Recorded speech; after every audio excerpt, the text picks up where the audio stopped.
The veil lay crumpled on the church steps, but the bride who had worn it was nowhere to be found.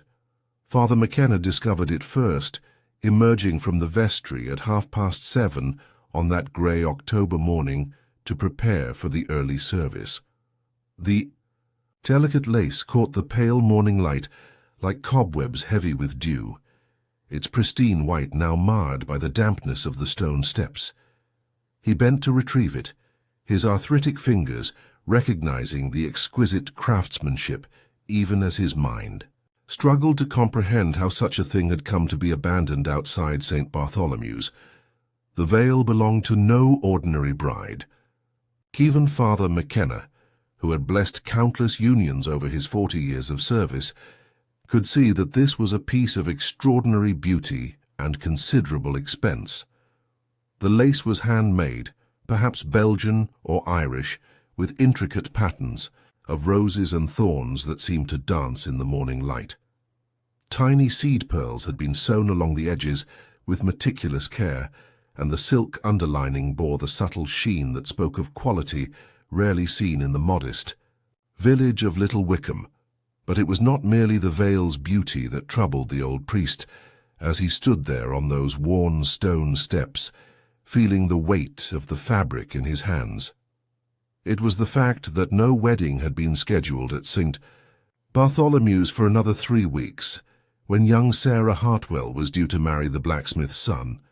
And Sarah's dress, he knew from conversations with her mother, was a simple affair borrowed from a cousin in the next village, nothing that would require such an elaborate veil as this. The morning mist clung to the churchyard, like secrets reluctant to be revealed. Ancient yew trees stood as silent sentinels around the weathered headstones, their branches heavy with moisture that dripped steadily onto the grass below. The village of Little Wickham lay spread before the church like a medieval tapestry, its thatched roofs and cottage gardens wrapped in the gentle embrace of fog that rolled in from the nearby downs. Father McKenna climbed the steps slowly, the veil clutched against his chest, and pushed open the heavy oak door of the church.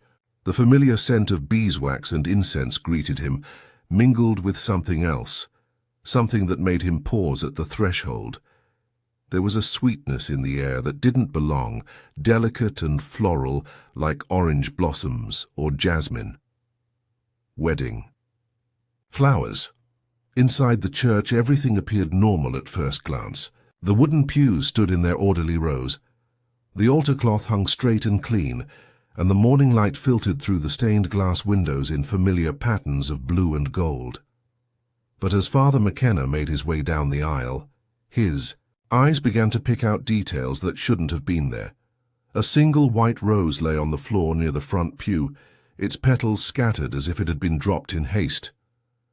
On the altar itself, barely visible unless one looked carefully, were traces of rice, not the birdseed that modern couples used, but real rice, the traditional symbol of fertility and abundance.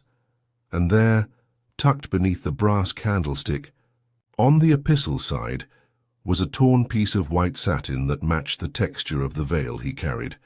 Someone had been married in St. Bartholomew's, and recently. The evidence was subtle but unmistakable to eyes that had seen it hundreds of times before. But who? And why in secret, in the dark hours before dawn, when no witnesses would be present to bless the union? Father McKenna set the veil carefully on the altar and moved to examine the church register, kept locked in the sacristy. The book showed no recent entries beyond the baptism of the Miller twins the previous Sunday.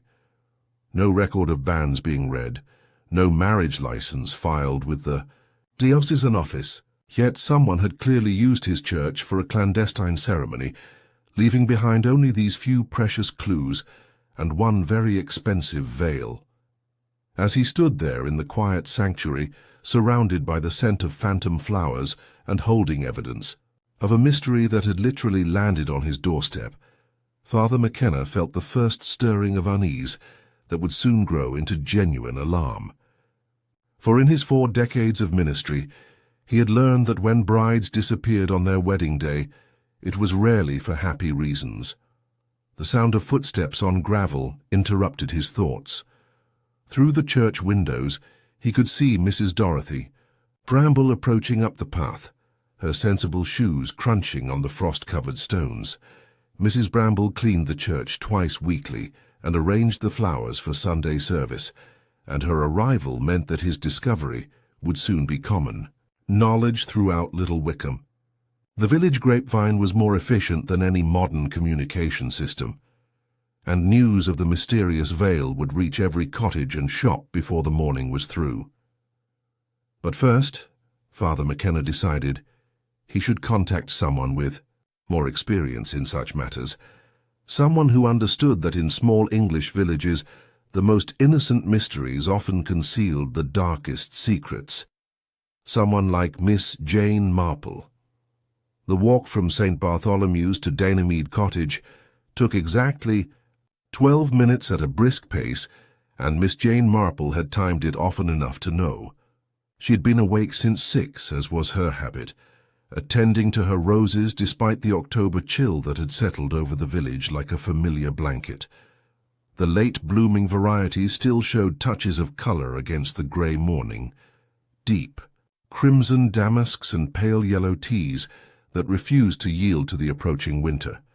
She was deadheading the last of the hybrid perpetuals when she heard the urgent knocking at her front door. The sound carried clearly in the still air, sharp and insistent, not at all like the gentle rap of Mrs. Dollop delivering the morning milk or young Timothy bringing the post. Miss Marple set down her secateurs and brushed the soil from her gardening. Gloves, her pale blue eyes already alert with interest. Father McKenna stood on her doorstep looking thoroughly unsettled, his usually composed features drawn with worry. In his hands he clutched something white that caught the light like captured moonbeams. "Miss Marple," he began without preamble, "I'm afraid I find myself in need of your particular insight into human nature." She led him into her sitting room, a comfortable space that reflected a lifetime of quiet observation. Chintz-covered chairs faced the fireplace, where a small coal fire already crackled against the morning chill. The walls were lined with well-worn books, and every surface held small treasures collected over 8 decades of living. A china shepherdess here, a dried flower arrangement there, photographs of nephews and grandnieces scattered among the everyday accumulations of a life fully lived. "Do sit down, Father," Miss Marple said, settling into her favourite chair and taking up the knitting that was never far from her hands. "Now then, what has brought you out so early, and in such obvious distress?" Father McKenna spread the veil across the small table between them, and Miss Marple's needles fell silent. Even in the subdued light of the sitting room, the craftsmanship was extraordinary. She leaned forward to examine it more closely, her fingers, still nimble despite her years, tracing the delicate lacework with the appreciation of someone who understood fine needlework. "Venetian point lace," she murmured. "And very old. This pattern, I believe it's called Rose of Sharon. Quite rare and terribly expensive. Where on earth did you find it?" Father McKenna related his discovery, describing the scattered rose petals, the traces of rice, and the unmistakable scent of wedding flowers that had lingered in the church. As he spoke, Miss Marple's expression grew increasingly thoughtful, her blue eyes taking on the distant quality that her friends recognized as the sign of a mind working through possibilities like a chess master contemplating moves. "Most curious," she said when he had finished. "A secret wedding conducted in the early hours of the morning with no record in your register. And yet someone took considerable care with the ceremony. Real flowers, proper rice, and this beautiful veil. Not the work of runaway lovers making hasty vows, I should think." "That's precisely what troubles me," Father McKenna admitted. "If it were simply young people eloping, I might understand, though I would certainly not approve of the deception. But this speaks of something more elaborate, more planned, Someone went to considerable expense and effort to stage a wedding in my church without my knowledge or consent. Miss Marple lifted the veil to examine it in the better light from the window. "Look here," she said, pointing to a small section near what would have been the bride's left temple. "This has been torn, quite recently, I should say. The threads are still bright white, not faded or dusty, and see how the tear follows the grain of the lace. This wasn't snagged on something rough, it was pulled, deliberately and with some force." "Could it have been torn in the removal?" Father McKenna suggested. "If the bride was in some distress." "Possibly," Miss Marple agreed, though her tone suggested other thoughts. "But there's something else, Father. Something that strikes me as particularly odd about your discovery." She set the veil aside and picked up her knitting again, her needles clicking softly as she worked. "You found this on the church steps at 7:30. The morning dew was heavy, you said, and the veil was damp from contact with the stone. But look at it now. It's already quite dry, despite the moisture it absorbed." Father McKenna looked at the veil with new attention. "What does that suggest to you?" "That it wasn't there very long before you found it. The morning dew forms heaviest just before dawn, say around 5 or 6 o'clock.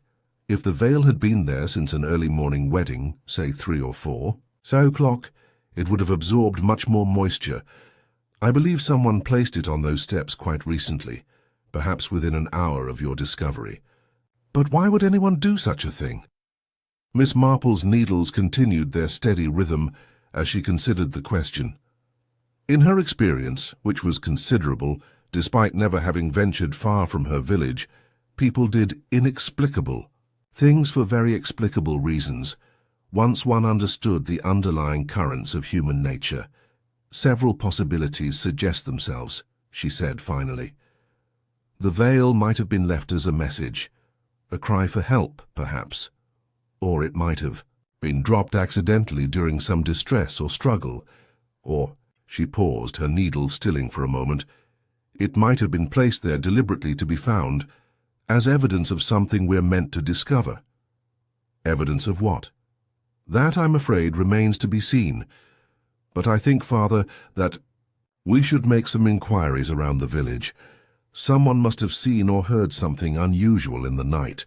Weddings, even secret ones, require certain preparations that would be difficult to conceal entirely." Father McKenna nodded gratefully. "I was hoping you might say that.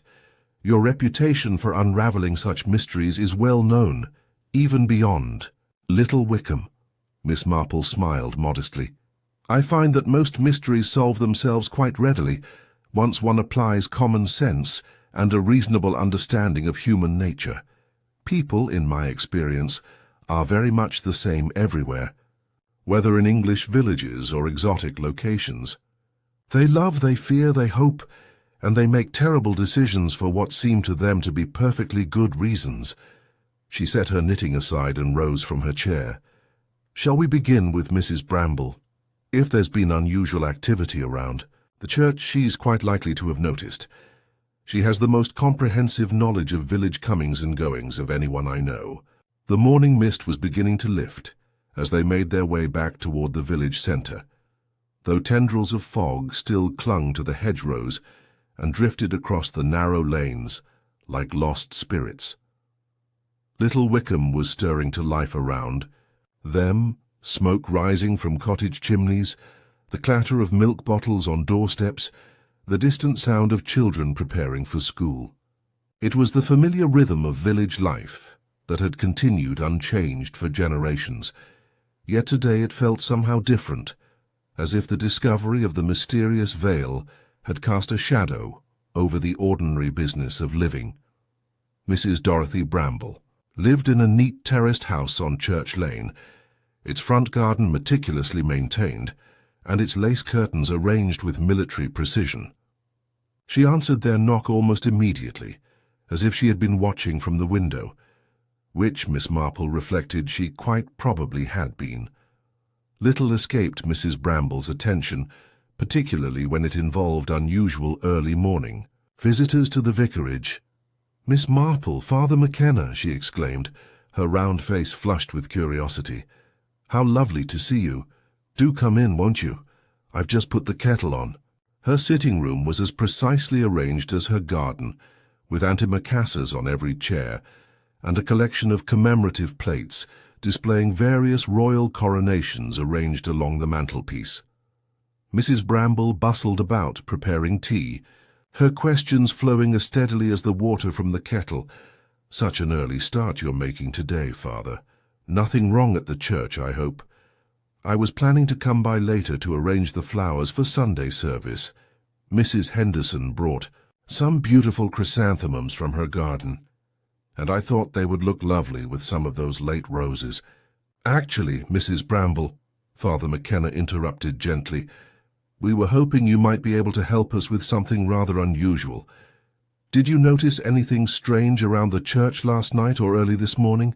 Any lights or sounds, or people who shouldn't have been there?" Mrs. Bramble's eyes lit up with the unmistakable gleam of someone who possessed valuable information. She set down the teapot with ceremonial care and leaned forward confidentially. "Well, now that you mention it, I did hear the most peculiar thing around 3 o'clock this morning. I was up with my arthritis, the damp weather, you know, and I happened to look out the bedroom window toward the church. There were lights, Father. Candles, I should say, flickering in the windows. At first I thought perhaps you were holding some sort of special service, but then I remembered you mentioning nothing about it at Sunday's service." Miss Marple and Father McKenna exchanged glances. "Candles?" Miss Marple asked. "You're quite certain?" "Oh yes, definitely candles. Electric lights have such a harsh quality, don't you think? But these were soft and golden, the way candlelight always is, and they seemed to be moving about, as if someone was carrying them from place to place." "Did you see any people, Father?" McKenna inquired. "Not clearly, I'm afraid. The mist was quite thick and my eyes aren't what they used to be, but I did see what looked like figures moving about near the church door. At least 2 people, possibly 3. And there was a motor car parked on the lane, a large one from the sound of the engine when it started up." "What time did it leave?" Miss Marple asked. "Oh, I should say around 4:30. The engine woke me from a doze and I checked the clock on the mantel. It was a powerful engine, not like the little cars most people drive these days, more like the sort of thing a wealthy person might own." Miss Marple filed this information away carefully. A wealthy person would certainly be able to afford a veil of such quality, and the use of real candles suggested someone who cared about proper ceremony rather than mere convenience. "Mrs. Bramble," she said carefully, "have there been any strangers in the village recently? Anyone asking questions about the church or showing unusual interest in wedding arrangements?" Mrs. Bramble considered this, her face scrunched in concentration. "Well, there was that young woman who came by Mrs. Henderson's tea shop last week. Quite striking she was, dark hair, beautiful clothes, though she seemed nervous about something. She asked several questions about local customs and whether there were any churches in the area that might be available for private ceremonies." "Did she give a name?" "She said her name was Victoria, but she didn't offer a surname. Mrs. Henderson thought she might be from London, from her accent and the way she dressed.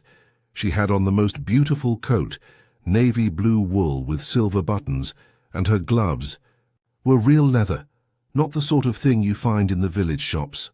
Father McKenna frowned. "I had no one approach me about private ceremonies. If she was seeking to arrange a wedding, surely she would have spoken to me directly." "Unless," Miss Marple suggested quietly, "she was planning something that couldn't bear official scrutiny. Tell me, Mrs. Bramble, did this Victoria mention anything else? Did she seem to be traveling alone?" "Now that you mention it, she did ask about accommodations in the area. Mrs. Henderson directed her to the Swan and Crown in Upper Wickham. They have those nice rooms above the pub that they let to travellers, but I got the impression she was expecting to meet someone. She kept looking at her watch and glancing toward the door as if she was waiting for someone to join her. The Swan and Crown was a 20-minute walk through the winding lanes that connected Little Wickham to its larger neighbour. Miss Marple had visited it occasionally for their Sunday roasts, which had an excellent reputation throughout the district. More importantly for their current purposes, the proprietor, Mr. James Hartwell, was a shrewd observer of his guests and possessed an excellent memory for faces and details. The morning was growing warmer as they walked, the mist finally surrendering to pale sunshine that transformed the countryside into a watercolor study of gold and green. Hedgerows heavy with blackberries and rose hips lined the narrow road, and the fields on either side showed the rich earth of recent ploughing, ready for winter wheat. It was quintessentially English countryside, the sort of landscape that had changed little over centuries and seemed to promise that some things at least remained constant in an uncertain world. The Swan and Crown sat at the intersection of three roads like a benevolent guardian, overseeing the comings and goings of travellers. Its half-timbered facade and diamond-paned windows spoke of centuries of hospitality, and the wooden sign that creaked gently in the morning breeze bore the ghostly traces of countless repaintings. Smoke drifted from the chimney, carrying the comfortable sense of coal fire and cooking bacon. Mr. Hartwell was polishing glasses behind the bar when they entered, his sleeves rolled up and his face wearing the expression of concentrated attention that the task required. He looked up with the professional smile that innkeepers cultivated, but his expression grew genuinely pleased when he recognized his visitors. "Miss Marple, Father McKenna, what brings you to our establishment so early in the day? Not that you're not always welcome, of course. We're hoping you might be able to help us with a small matter, Mr. Hartwell," Miss Marple said, settling into one of the comfortable chairs near the fireplace. "We understand you may have had a guest recently, a young woman named Victoria, dark-haired, well-dressed, possibly from London." Mr. Hartwell's expression grew thoughtful. "Victoria Somerset, yes indeed. Stayed with us for 3 nights, she did. Checked out yesterday morning, though she'd originally booked for a full week. Said her plans had changed unexpectedly." "Somerset," Miss Marple repeated. "Did she give you any other details about herself? The purpose of her visit, perhaps?" "She was rather private, actually. Kept to her room mostly. Took her meals there instead of coming down to the dining room. But she did ask a number of questions about the local churches and whether any of them performed evening or early morning services." Father McKenna leaned forward with interest. "What sort of questions?" "Oh, the usual things tourists ask, I thought, at the time. Which was the oldest, which had the most interesting history, that sort of thing. But looking back, I think she was more interested in practical matters, whether they were locked at night, how early the priests arrived in the morning, whether anyone would be likely to disturb a private visit." Miss Marple's needles, which she had produced from her handbag, began their familiar rhythm. "Was she travelling alone?" "When she arrived, yes. But on her second evening she had a visitor, a gentleman, well-dressed, expensive motor car. They smoked for some time in the private parlour, and I got the impression it wasn't an entirely pleasant conversation. There was quite a bit of raised voices, though I couldn't make out the words. Can you describe this gentleman?" Mr. Hartwell polished a glass with extra care as he considered. "Middle-aged, I'd say. Well-built, the sort who keeps himself in good condition. Dark hair going grey at the temples and a moustache, very precisely trimmed. He had the bearing of a military man, or perhaps someone accustomed to giving orders. And his clothes were of the very best quality, though not flashy. Did you hear his name? Miss Somerset called him Robert, I believe. And there was something about his manner that suggested he was used to being obeyed. When he left, around 10 o'clock, he seemed quite angry about something." Miss Marple exchanged a meaningful look with Father McKenna. A secret nighttime meeting, followed by an early checkout and a mysterious wedding ceremony that left only a torn veil as evidence. The pieces were beginning to suggest a story, though not yet a complete one.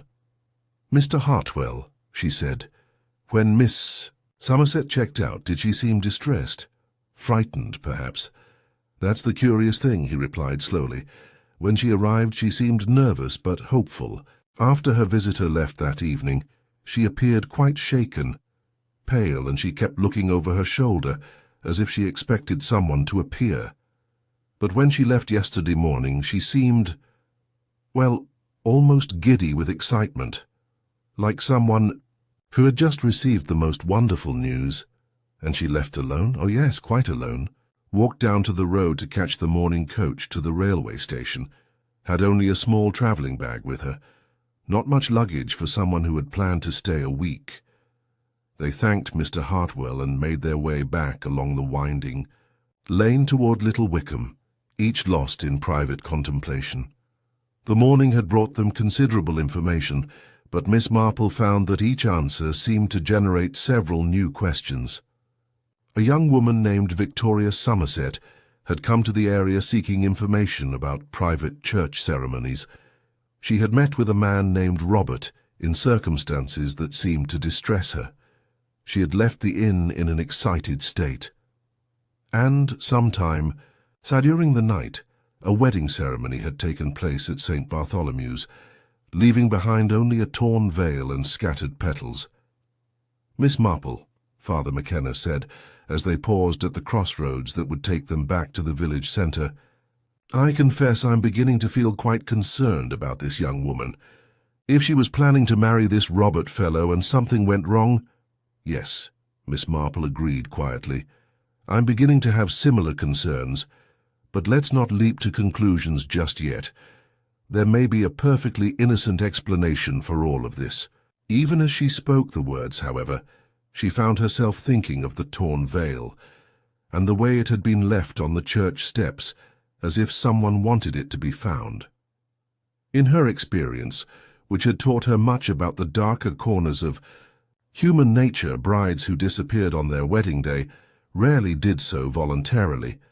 The village post office also served as the general store, telephone exchange, and unofficial information centre for Little Wickham. Mrs. Martha Goodwin, the postmistress, possessed an encyclopedic knowledge of everyone's business and a memory that retained details with the precision of a filing cabinet.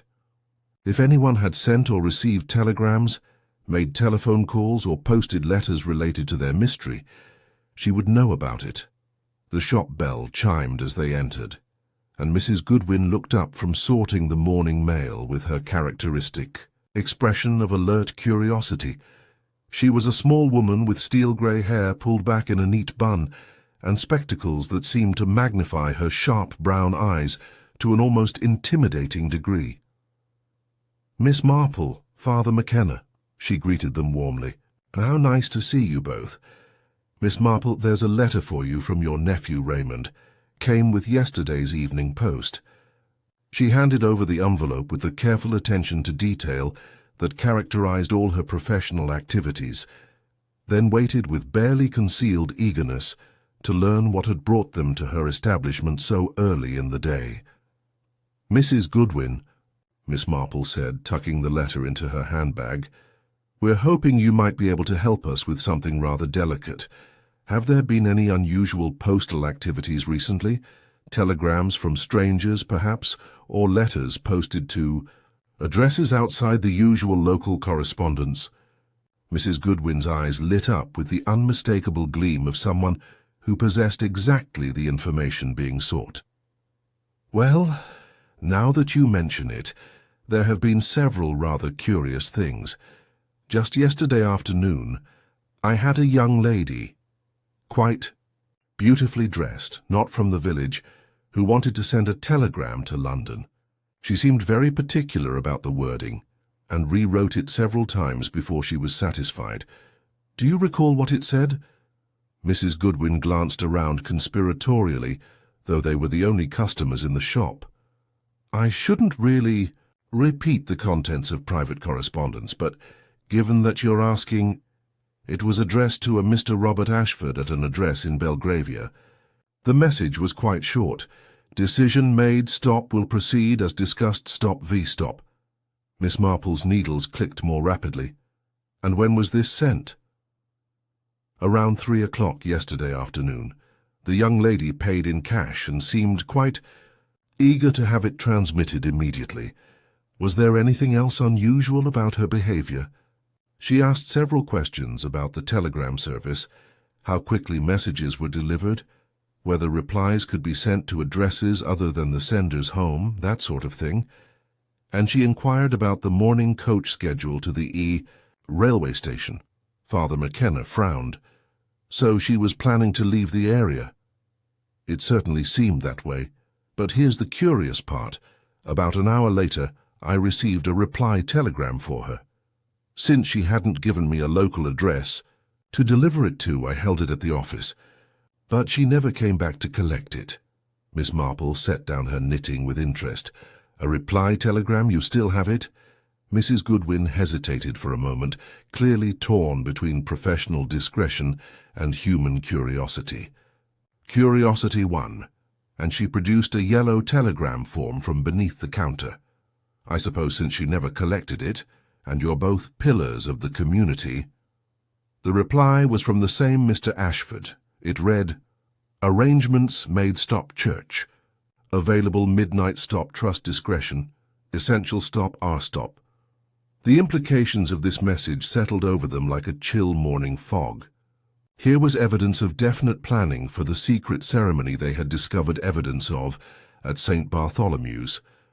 But it also raised new questions about the relationship between Victoria Somerset and Robert Ashford, and about what had gone wrong with their carefully laid plans. "Mrs. Goodwin," Miss Marple said carefully, "have there been any other telegrams or unusual correspondence? Perhaps something sent early this morning?" "Nothing this morning, no. But there was something else. Yesterday that struck me as odd. Around evening, just before I closed the office, a gentleman came in asking if any messages had been delivered for someone named Victoria. When I told him about the uncollected telegram, he seemed quite concerned. He asked if I knew where the lady was staying and seemed disappointed when I told him I didn't have that information.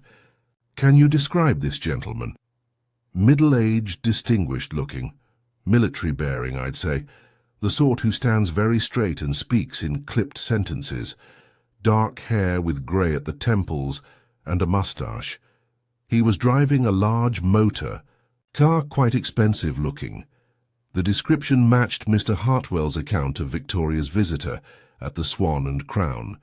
So Robert Ashford had been looking for Victoria Somerset, had found her, and had arranged for the secret wedding ceremony. But something had gone wrong, leaving only a torn veil and a missing bride. "Did he give you his name?" Father McKenna asked. "He introduced himself as Mr. Ashford. Very polite, but there was something about his manner that was rather intense, if you know what I mean, as if he was controlling himself with considerable effort." Miss Marple gathered up her knitting and thanked Mrs. Goodwin for her assistance. As they left the post office, she found herself constructing various scenarios in her mind, each more troubling than the last. The evidence suggested a planned elopement that had gone terribly wrong, but the exact nature of the disaster remained unclear. "Father," she said as they paused outside the shop, "I think we need to make a more thorough search of the church and its surroundings.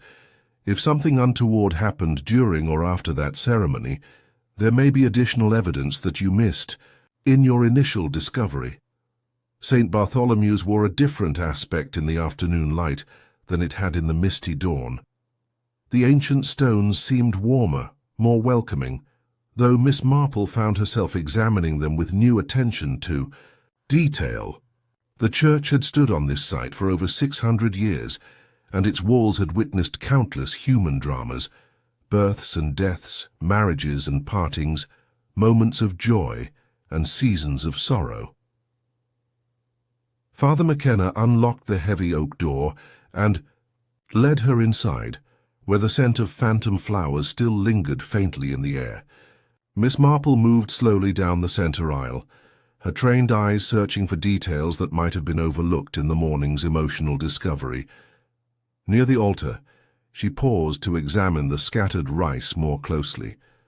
Most of it had been scattered in the traditional pattern, thrown toward the altar, as the couple would have stood facing each other for their vows. But there was another small pile of rice near the side door that led to the vestry, as if someone had hurriedly disposed of a handful without throwing it. "Father, does this door lead directly outside?" "Yes, to the side path that connects to the lane behind the church. It's not used much except by the choir for processionals on special occasions." Miss Marple tried the handle and found it unlocked.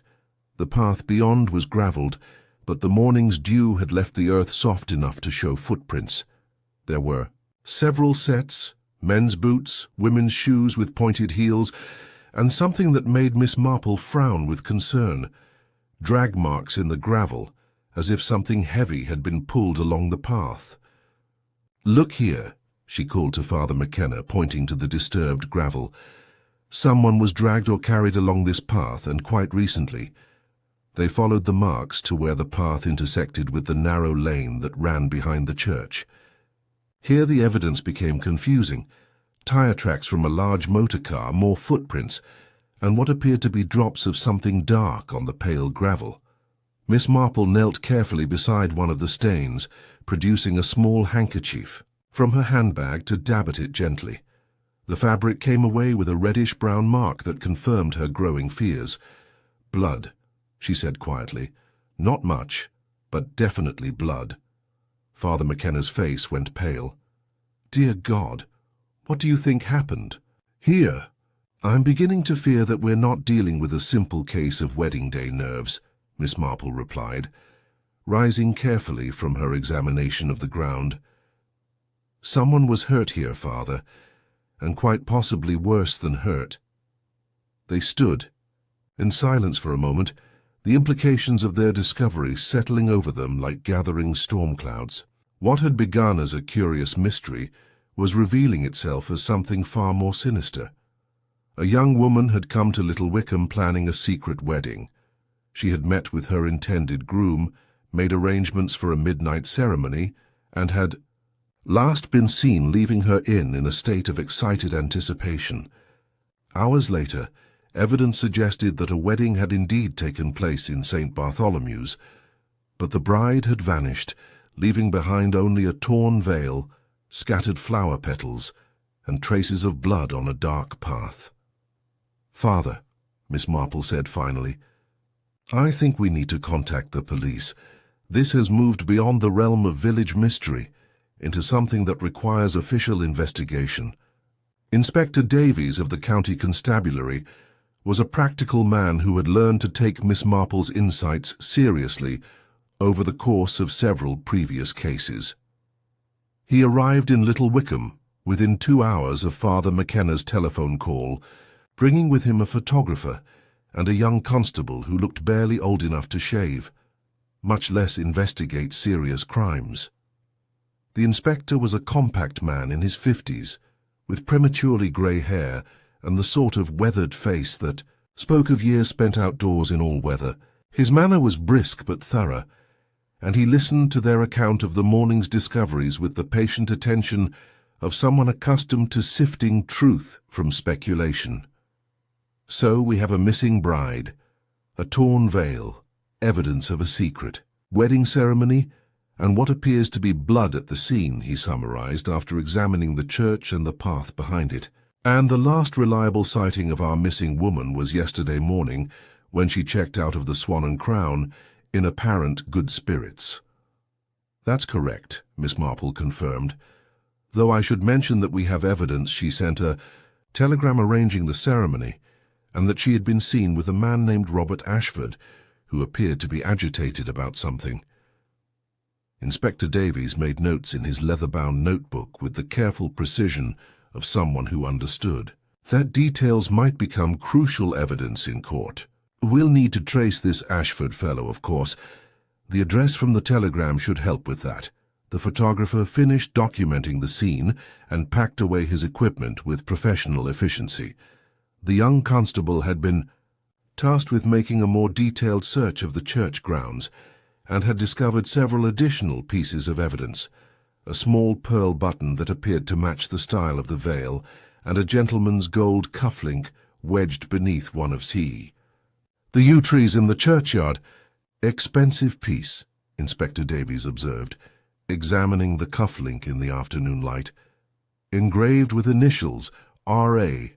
That would fit with our Mr. Robert Ashford." "The question," Miss Marple said thoughtfully, "is whether he lost it accidentally, or whether it was torn from his sleeve during some sort of struggle." The inspector nodded grimly. "We'll have the blood tested, of course, and send photographs of the cufflink and veil to London. If these people have any connection to society there, someone will recognize them." As the official investigation moved into gear, Miss Marple found herself thinking about the human elements of the case that could not be photographed or catalogued as evidence. A young woman had come to Little Wickham with hope in her heart, planning what should have been the happiest day of her life. Instead, she had vanished under circumstances that grew more ominous with each piece of evidence they uncovered. "Inspector," she said as they walked back toward the village centre, "I think we should speak with Dr. Pemberton. If there was any violence involved, someone may have sought medical attention." Dr. Marcus Pemberton had served Little Wickham and the surrounding villages for 37 years, and his small surgery at the end of Mill Lane was a repository of local ailments, both physical and emotional. He was a tall, thin man with kind eyes behind wire-rimmed spectacles, and his manner with patients was marked by the sort of gentle competence that inspired confidence in the darkest hours of illness or injury. The inspector explained their concerns, while Miss Marple studied the doctor's face for any sign of recognition or worry. Dr. Pemberton listened carefully, his long fingers steepled before him in the gesture she remembered from countless consultations over the years. "I haven't treated anyone for injuries consistent with what you're describing," he said finally. "No unexplained cuts, bruises, or wounds in the past few days, but I should mention that I did have an unusual visitor yesterday evening, a gentleman, asking about medical facilities in the area." Miss Marple leaned forward with interest. "Can you describe him?" "Military-bearing, well-dressed, perhaps 50 years of age. He said he was traveling with someone who might require medical attention, though he was quite vague about the nature of the potential problem. He asked specifically about the nearest hospital, how quickly an ambulance could be summoned, and whether I made house calls in emergency situations." Inspector Davies made careful notes. "Did he give his name?" "He introduced himself as Colonel Ashford, though he didn't specify which regiment or whether he was retired. There was something about his manner that seemed strained, if you understand. Me, as if he was controlling himself with considerable effort." "What time was this visit?" "Around 7 o'clock in the evening. He stayed only a few minutes and left quite abruptly when I asked if his companion was currently in need of medical attention." The pattern was becoming clearer, though no less troubling. Robert Ashford had been making preparations, not just for a wedding ceremony, but for the possibility that medical attention might be required.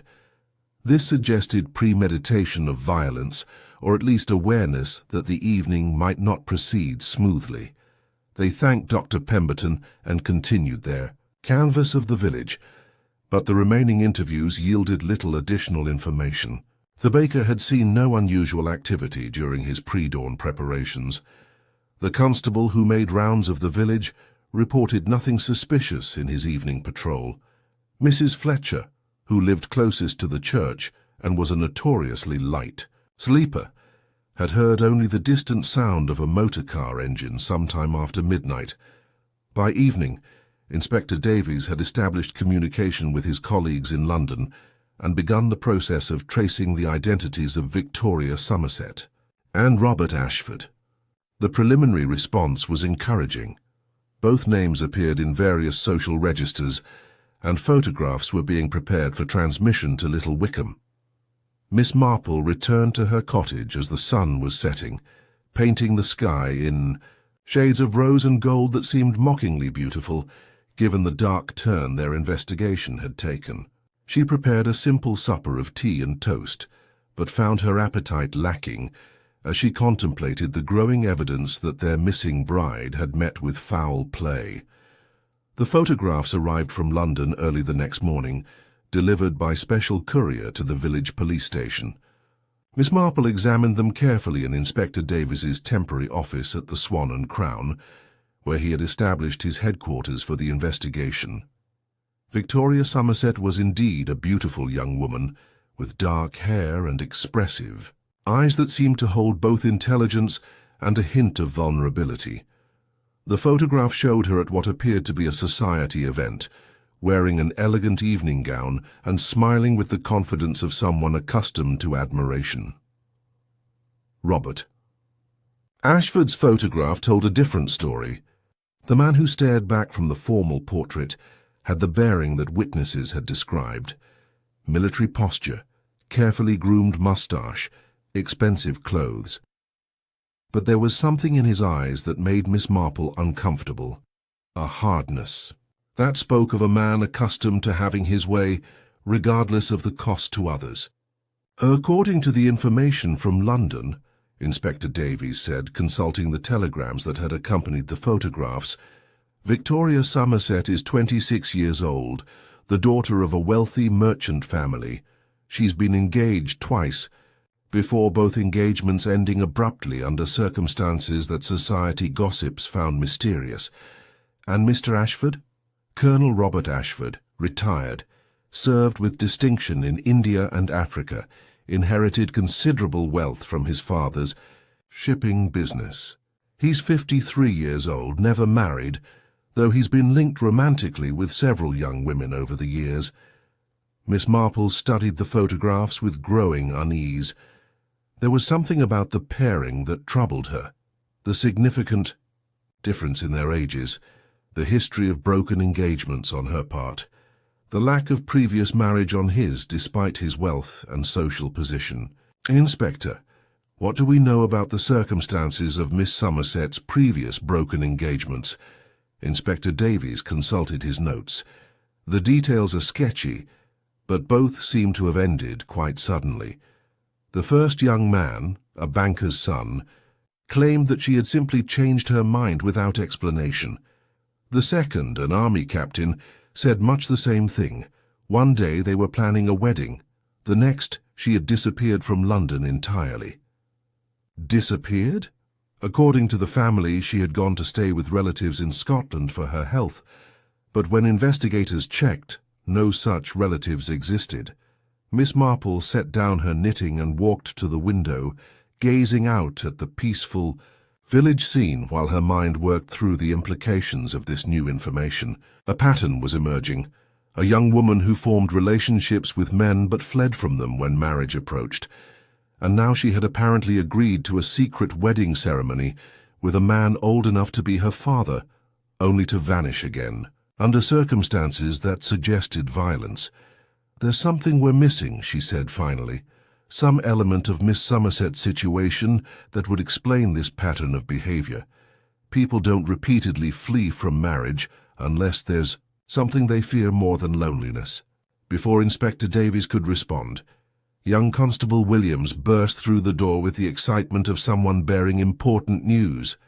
"Inspector, sir, we found the motor car." The car had been discovered in a field 3 miles from Little Wickham, carefully hidden behind a copse of oak trees and covered with branches and bracken. It was indeed an expensive vehicle, a Bentley saloon in pristine condition, with leather upholstery and all the appointments expected in a car of its class. Inspector Davies examined it methodically, while Miss Marple observed the scene with her characteristic attention to detail. The car showed no obvious signs of violence, no blood, no damaged upholstery, no evidence of struggle, but there were several details that told their own story. The driver's seat was adjusted for someone of average height, not the tall stature that witnesses had attributed to Colonel Ashford. On the passenger side, Miss Marple noticed several long dark hairs caught in the window handle, as if someone had leaned against it or been pressed against it. And most tellingly, there was a small piece of white fabric caught on the door handle. Silk, That matched the texture of the mysterious veil. "Someone left this car here deliberately," Inspector Davies observed, "and took considerable care to conceal it. The question is whether that someone was our missing bride or her companion." Miss Marple bent to examine the ground around the vehicle. The earth here was softer than the gravel paths around the church, and it told a clearer story. Two sets of footprints approached the car, a man's heavy boots and a woman's lighter shoes. But only the man's prints led away from the vehicle, heading toward the road where another car might have been waiting. "Inspector," she said quietly, "I fear we may be looking at something more serious than a bride with cold feet." The discovery of the abandoned car prompted Inspector Davies to expand his investigation. Telegraph messages flew between Little Wickham and London. Requests for information were sent to other counties, and the machinery of official law enforcement began to turn with increased urgency. By late afternoon, they had learned that Colonel Ashford had been seen in London the previous morning, arriving at his club in Pall Mall at approximately 11 o'clock. His appearance was described by the hall porter as somewhat dishevelled, and his manner as agitated. He had remained at the club only long enough to collect some papers from his private box in the club safe, then had departed again without explanation. More disturbing still was the information that came from the Somerset family's London residence. Victoria's personal maid reported that her mistress had received several letters in recent weeks that had caused her considerable distress. The letters were signed only with the initial R, and had arrived by private messenger rather than through the regular post. "The young lady became quite pale whenever one of these letters arrived," the maid told Inspector Davies during a telephone interview. "She would lock herself in her room to read them, and afterward she would seem frightened and distracted.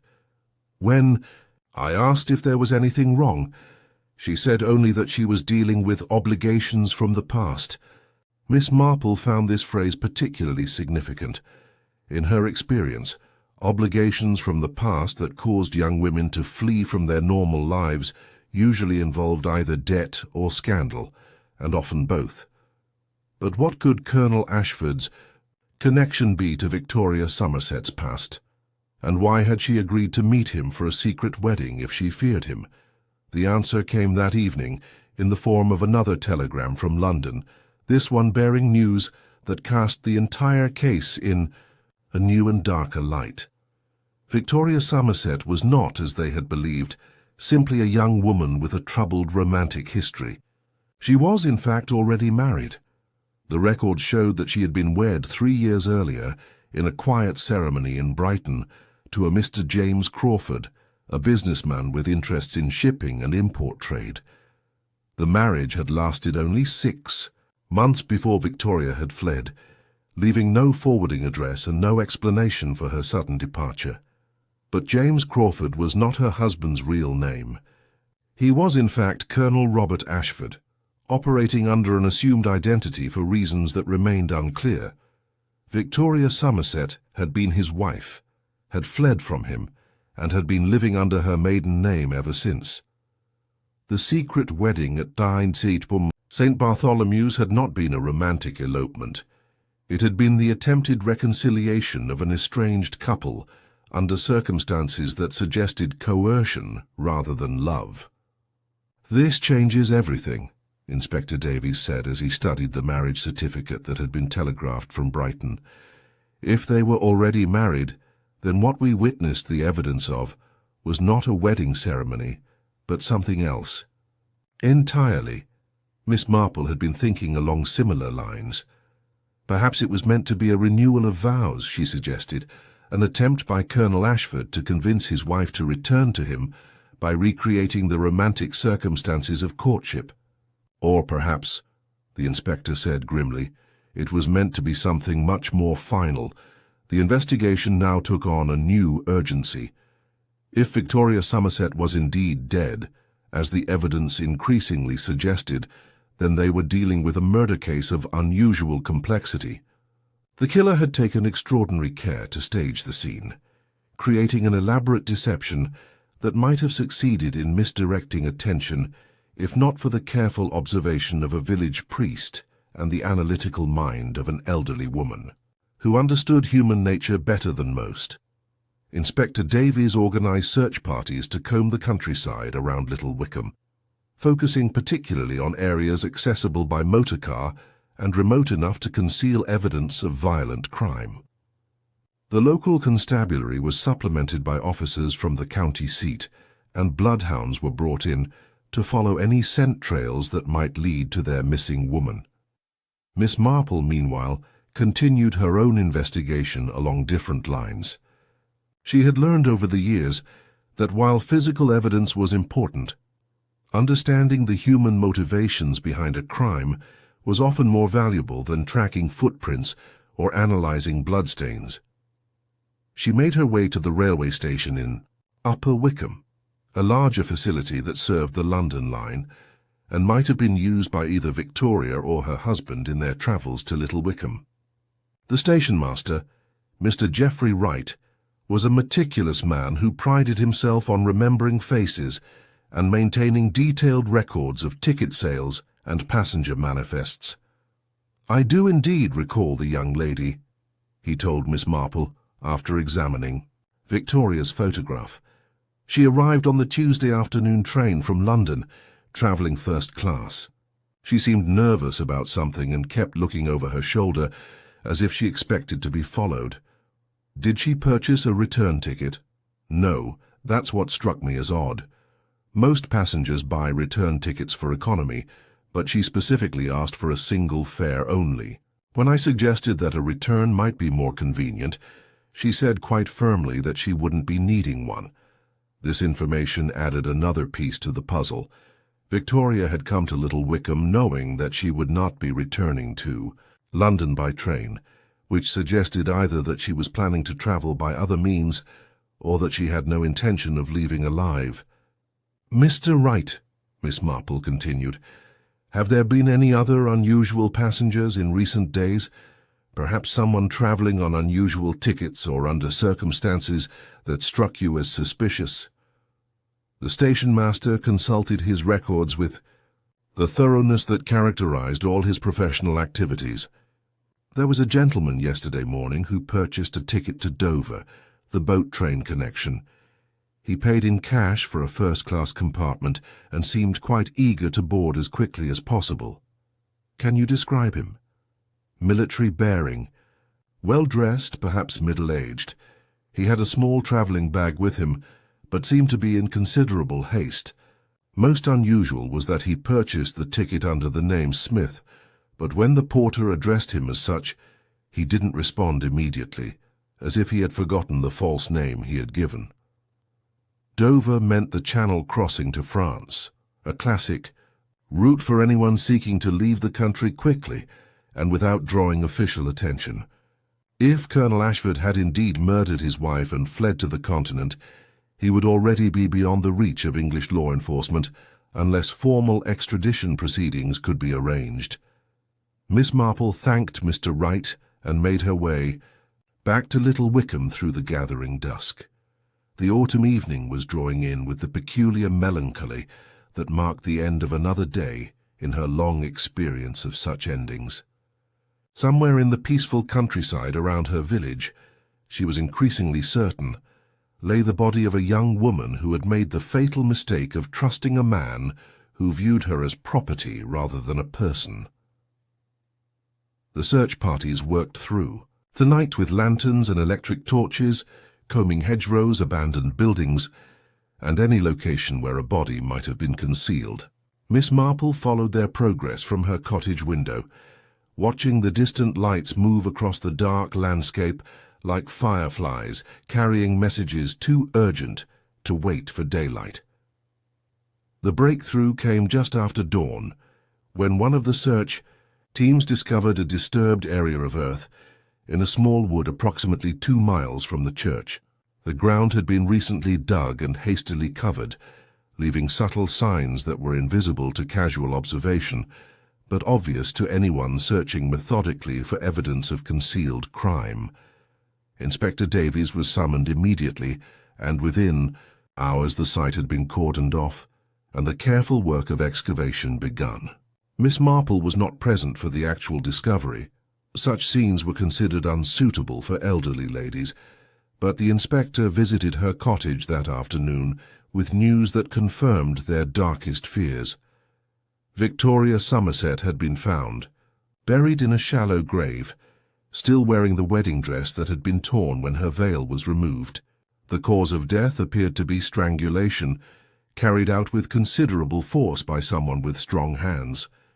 There were also signs of a struggle, bruises on her arms and defensive wounds on her hands that suggested she had fought desperately against her attacker.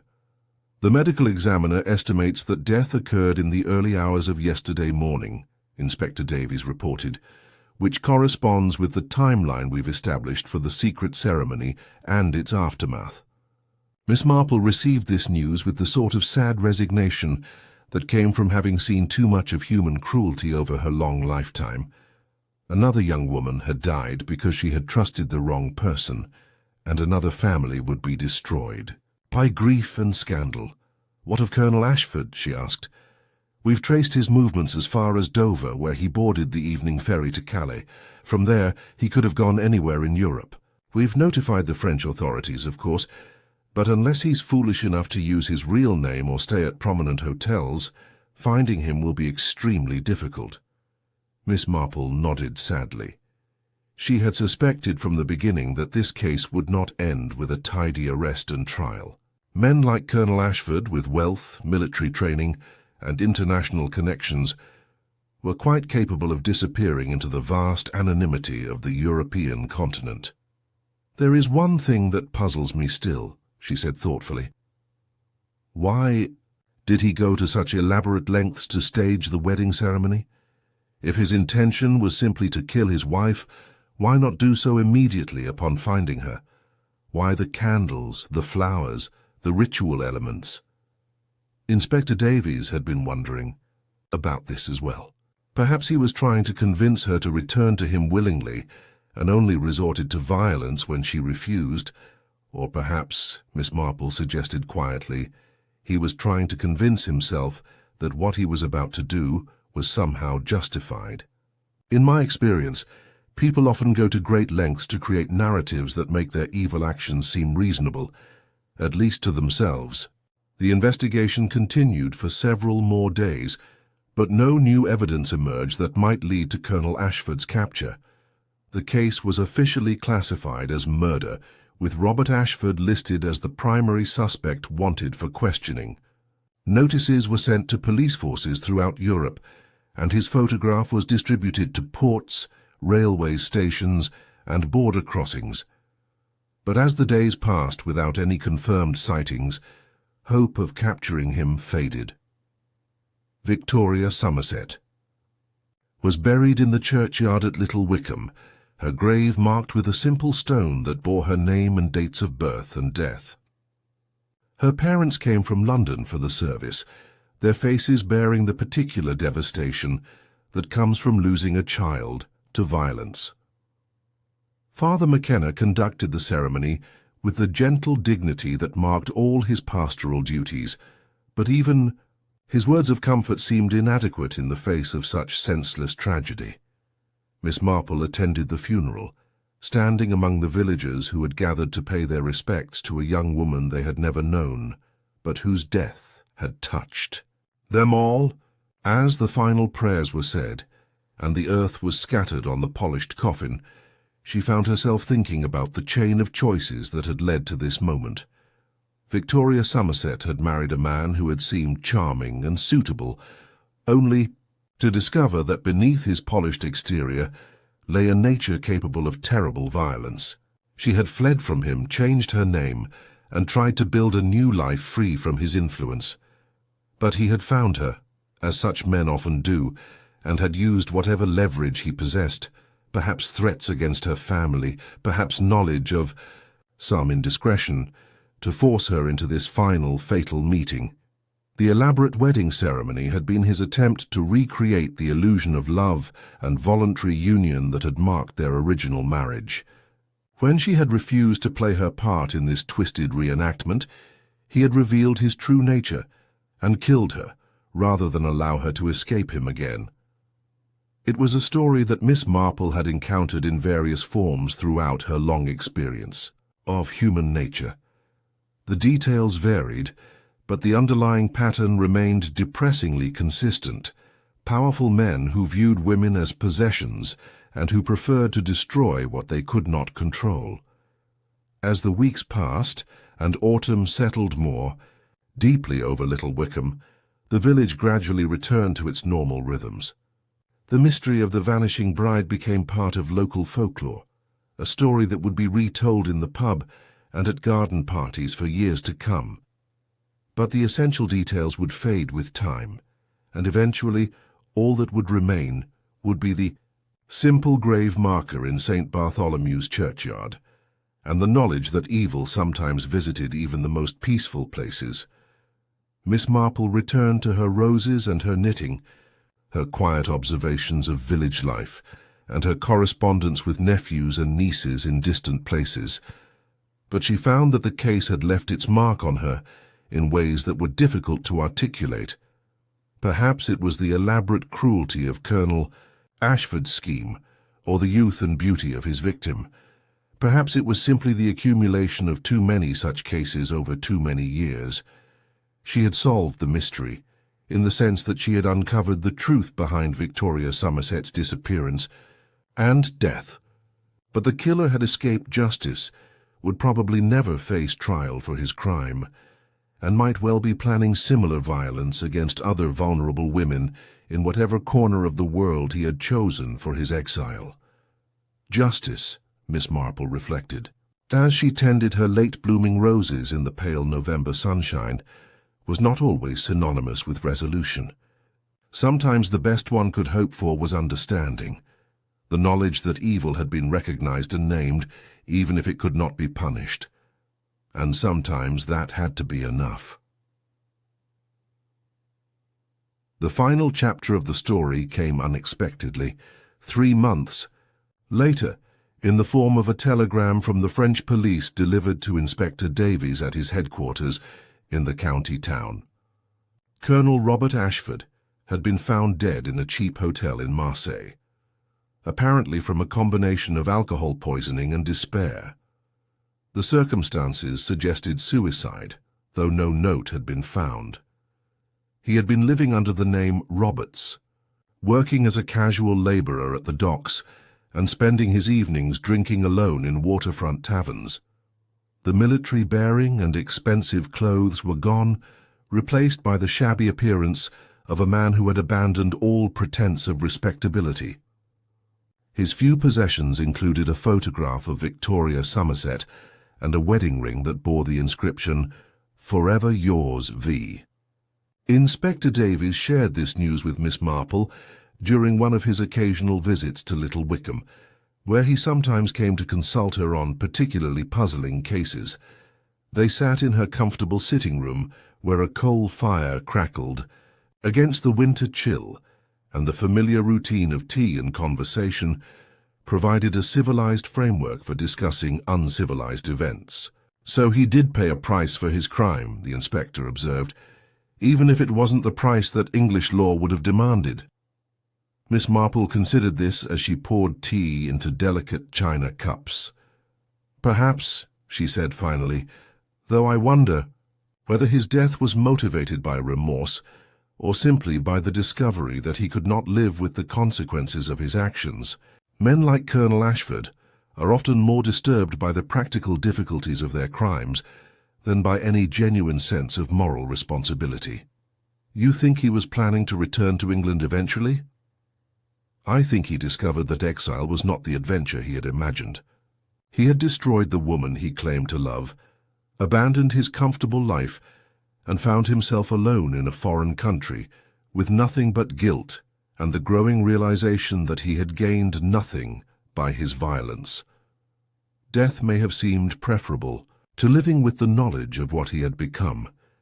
They sat in comfortable silence for several minutes, watching the flames dance in the fireplace and listening to the winter wind rustle through the bare branches of the apple tree outside the window.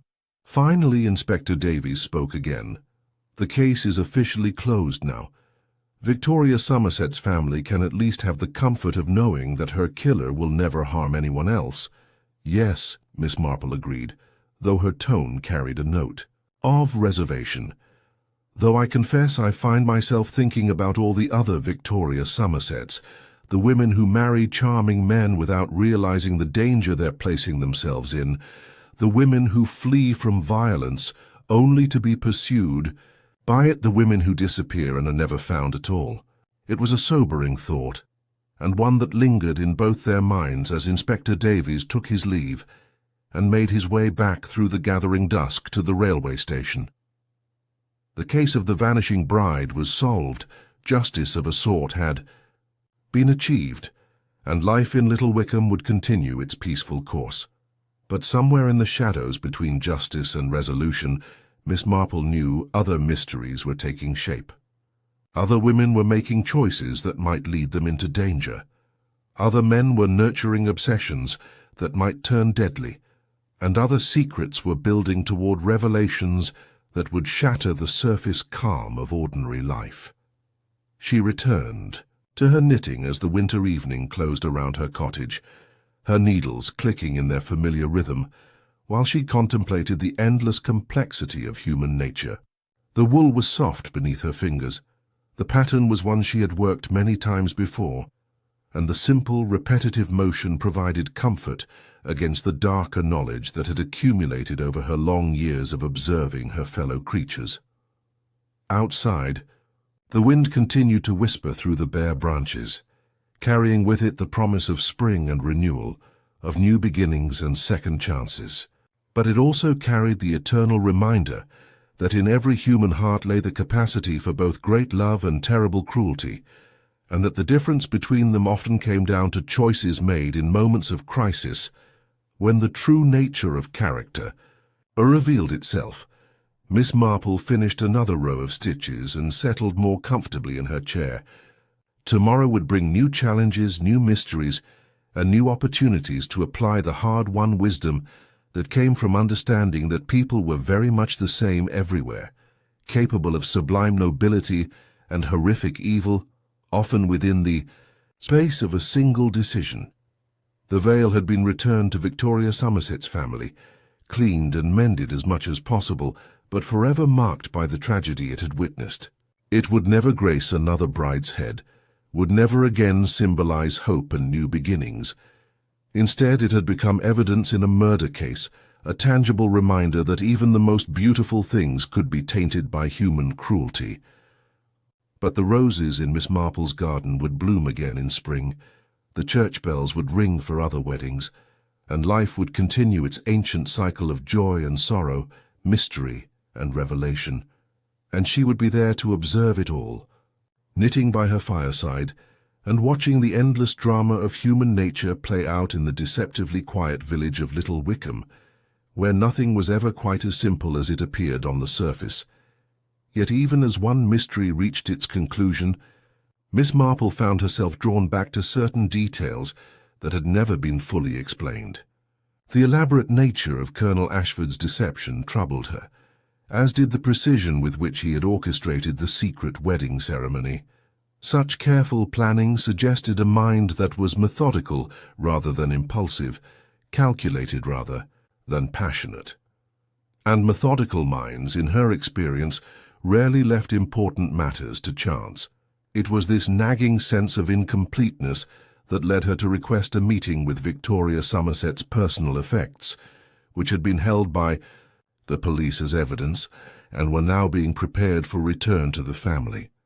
Inspector Davies, ever respectful of her insights, arranged for her to examine them in private at the village station. The collection was heartbreakingly modest for someone of Victoria's social standing, a small traveling bag containing only the essentials needed for a brief journey. But it was precisely this minimalism that caught Miss Marple's attention. Victoria had packed as if she knew she would not be returning home, yet she had also packed as if she expected to travel onward. From Little Wickham, The contradiction was subtle but significant. Among the clothing was a second dress, carefully folded and wrapped in tissue paper. It was a traveling costume in dark blue wool, well made but practical rather than fashionable. More importantly, it was a dress suitable for inconspicuous travel, the sort of garment a woman might choose if she wished to avoid drawing attention to herself. "Inspector," Miss Marple said, examining the dress more carefully, "was this dress ever tested for evidence?" "Routine examination only," he replied. "No blood, no tears, nothing that seemed relevant to the crime." But Miss Marple's trained fingers had found something that the official examination had missed, a small hard object sewn into the lining of the dress near the waist. With Inspector Davies's permission, she carefully opened the stitching to reveal a slim leather wallet, barely larger than a calling card case. Inside the wallet were documents that changed everything they thought they knew about Victoria Somerset and her relationship with Colonel Ashford. There was a marriage certificate, but not the one they had already discovered.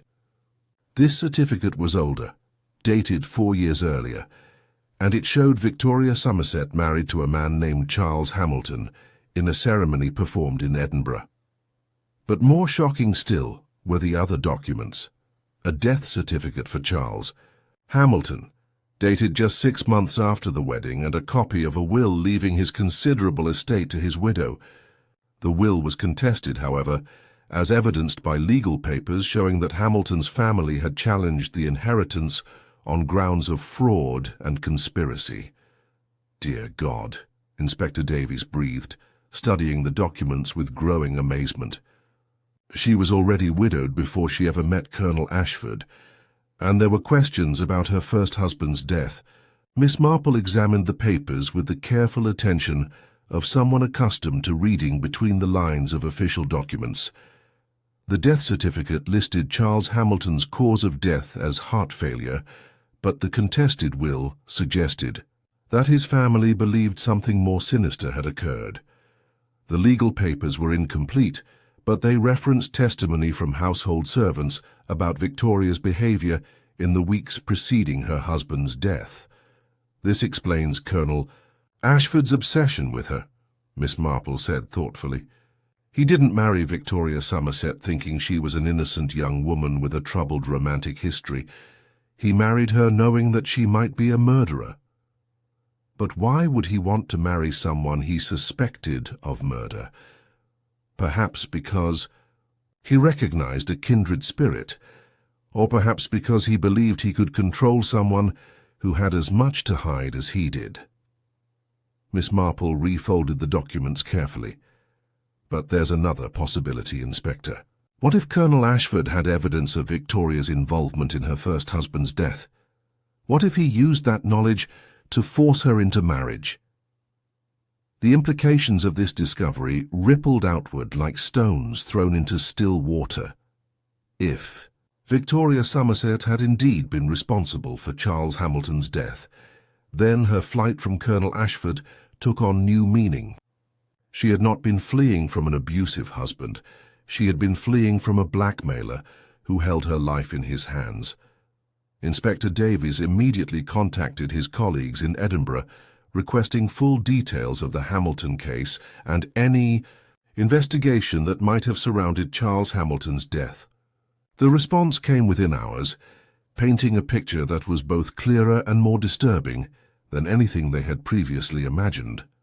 Charles Hamilton had been a wealthy textile merchant, 20 years older than his bride, and in apparently perfect health until the sudden onset of symptoms that puzzled his doctors. The illness had lasted only days: severe gastric distress, weakness, and finally cardiac arrest.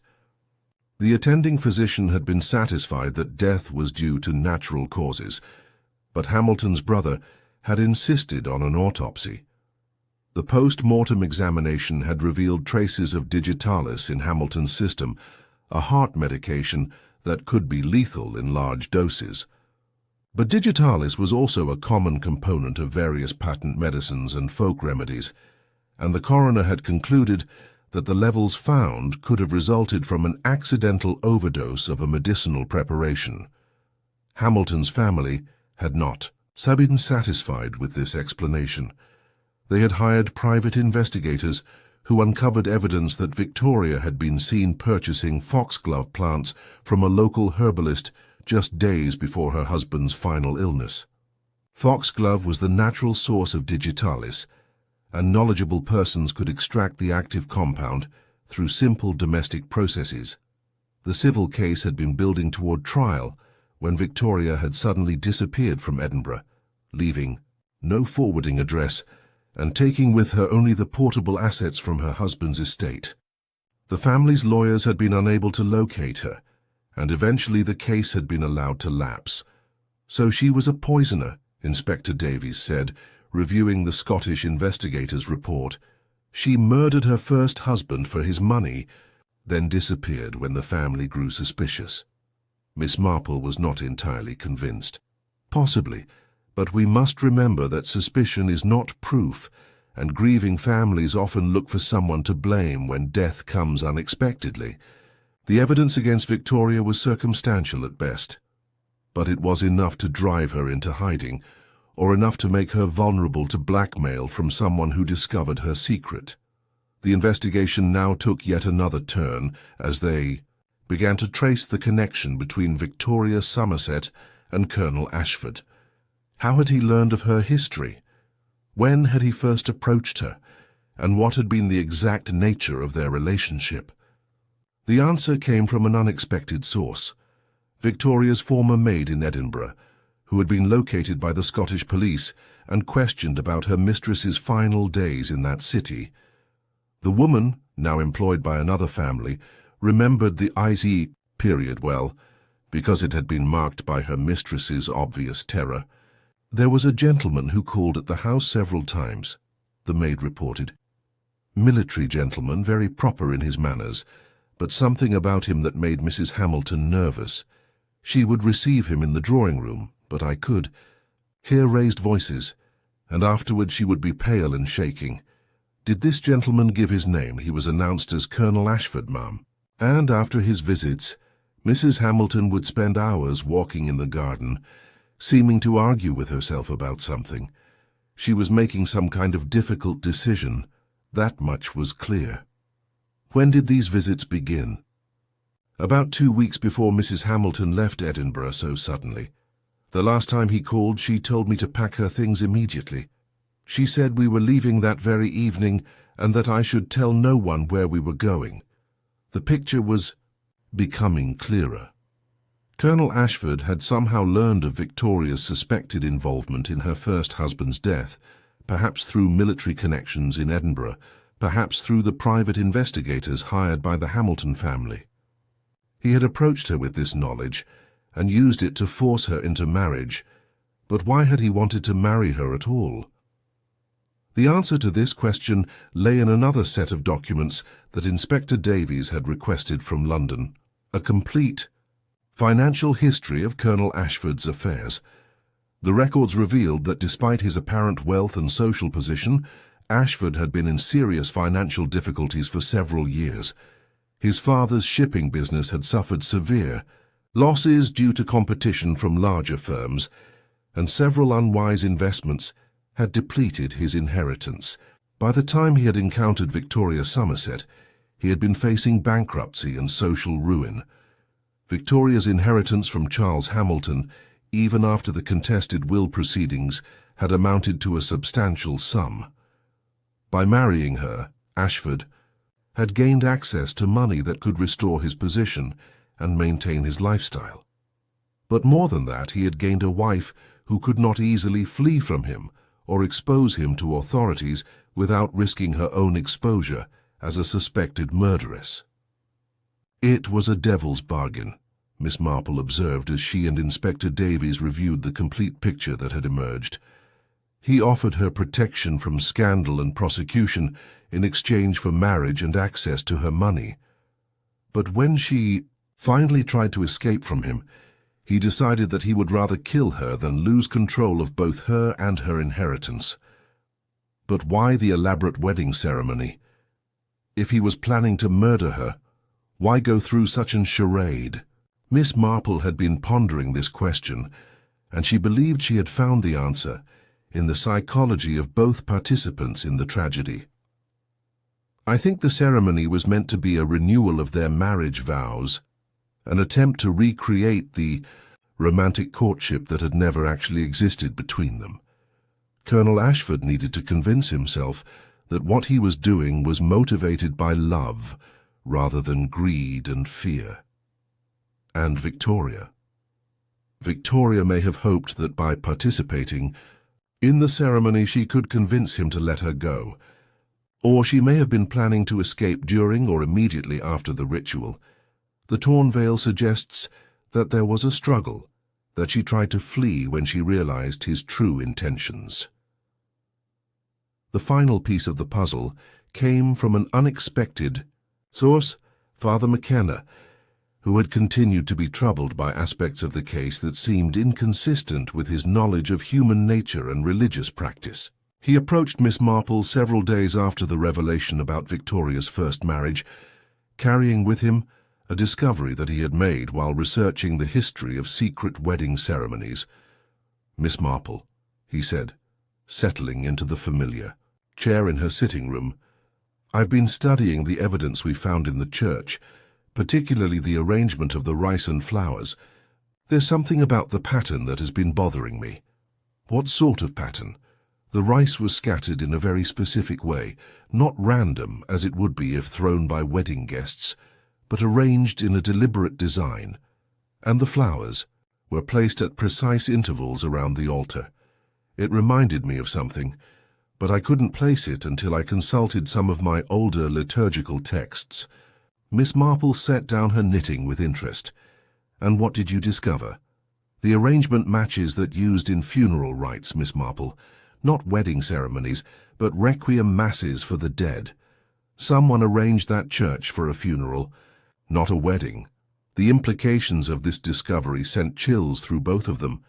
Colonel Ashford had not brought Victoria to the church for a romantic reconciliation or even a twisted renewal of vows. He had brought her there to kill her, and he had arranged the setting as a funeral service, her funeral service.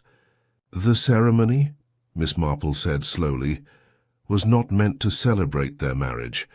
It was meant to commemorate her death." "But why such elaborate preparations for murder?" "Because Colonel Ashford was not simply a killer, Father. He was a man who needed to justify his actions to himself through ritual and symbolism. By arranging the church for a funeral service, he was convincing himself that Victoria was already dead to him, that what he was about to do was merely making official what had already occurred spiritually. This psychological insight into Colonel Ashford's motivations explained many of the puzzling aspects of the case. The careful planning, the attention to ceremonial detail, the elaborate deception, all of it had been necessary for a man who could not simply commit murder without convincing himself that it was somehow sanctified by higher purposes. Inspector Davies found this analysis both fascinating and disturbing. So he was essentially conducting her funeral before killing her. In his twisted mind, yes, and Victoria, not understanding the true nature of what was happening, may have participated. Willingly at first, thinking that she was helping to repair their relationship. Only when she realized his true intentions would she have tried to escape. The torn veil, the scattered rice, the blood on the path behind the church, all of it now made perfect sense as evidence of a struggle that had occurred when Victoria had finally understood that she was not participating in a wedding ceremony, but in her own funeral rite. Father McKenna shuddered at the sacrilege involved in using his church for such a purpose. To think that someone could pervert the sacred rituals of marriage and death for such evil ends. "Evil often clothes itself in familiar forms," Miss Marple replied gently. "It's one of the ways that wicked people convince themselves that their actions are justified. By using the rituals of the church, Colonel Ashford was able to tell himself that what he was doing had divine sanction. With this final piece of understanding, the case of the Vanishing Bride reached its true conclusion. Victoria Somerset had not been an innocent young woman fleeing from an abusive marriage, nor had she been simply a gold digger who had married older men for their money. She had been a complex person, caught in a web of suspicion, blackmail, and coercion that had ultimately led to her death. Whether she had actually murdered her first husband remained an open question. The evidence was circumstantial, and Miss Marple had seen enough of human nature to know that grieving families often looked for scapegoats when faced with unexpected loss. But regardless of her guilt or innocence in Charles Hamilton's death, Victoria had paid the ultimate price for becoming involved with a man who saw her not as a person, but as a combination of asset and liability to be managed or eliminated as circumstances required. Colonel Ashford's suicide in Marseille had closed the legal case, but the moral questions raised by the investigation would linger much longer. How many other women had found themselves trapped in similar situations? How many other men of apparent respectability concealed beneath their polished exteriors the capacity for such calculated evil? Miss Marple returned these questions to the portion of her mind that she reserved for the larger mysteries of human existence, the inexplicable capacity for both good and evil that resided in every human heart, the thin veneer of civilization that overlay impulses both noble and savage, the eternal struggle between love and power that played out in countless individual lives. She resumed her knitting, her needles clicking in their familiar rhythm as the winter evening settled around. Her cottage. Outside, the village of Little Wickham pursued its peaceful routines, but she knew now that even here, in this most tranquil of English settings, the ancient dramas of passion and greed, fear and violence continued to unfold in ways both subtle and shocking. The veil that had started the entire investigation had been returned to Victoria's family, but its story would live on in Miss Marple's memory as a reminder that the most beautiful things in life, love, marriage, the promise of new beginnings, could be corrupted by human selfishness and transformed into instruments of destruction. But there was also comfort in the knowledge that truth had ultimately prevailed, that the mystery had been solved and the victim remembered. Victoria Somerset would never have the justice that a trial and conviction might have provided, but her story had been told, and her killer's crimes had been exposed. And sometimes, Miss Marple reflected, that was all that could be achieved in a world where justice and closure were not always synonymous. The fire burned low in her grate as she finished another row of stitches, her mind already turning to other mysteries, other puzzles that would require the application of common sense and understanding of human nature. For there would always be another case, another tragedy, another opportunity to pierce through deception and confusion to find the truth that lay beneath. And she would be ready, sitting in her comfortable chair with her knitting needles and her lifetime of accumulated wisdom about the endless complexity of the human heart, ready to listen, to observe, to understand, and to remember that in every mystery lay not just a puzzle to be solved, but a story of real people making real choices with real consequences that rippled outward like stones thrown into the still waters of ordinary life. The village bells chimed midnight as Miss Marple finally set aside her knitting and prepared for sleep. Another day had ended, another mystery had reached its resolution, and tomorrow would bring new challenges and new opportunities to apply the hard-won knowledge that came from decades of watching, listening, and thinking about the endlessly fascinating drama of human existence. But tonight, she could rest in the satisfaction of understanding achieved and truth revealed, knowing that even in the darkness that surrounded Colonel Ashford's crimes, some light had been shed on the complex motivations and tragic consequences that had brought a young woman's life to such a violent end in the peaceful countryside of Little Wickham. The case was closed, but its lessons would remain forever part of Miss Marple's vast collection of human insights. Another chapter in the ongoing education that came from living long enough to see the same patterns of behavior repeat themselves in countless variations, each unique in its details but familiar in its underlying themes of love and hatred, hope and despair, redemption and destruction. And in the morning, when she woke to tend her roses and observe the quiet dramas of village life, she would be ready, once again, to notice the small details that others overlooked, to ask the questions that others forgot to ask, and to remember that in a world where appearances could be deceiving, the truth was worth pursuing no matter how complex or painful it might prove to be.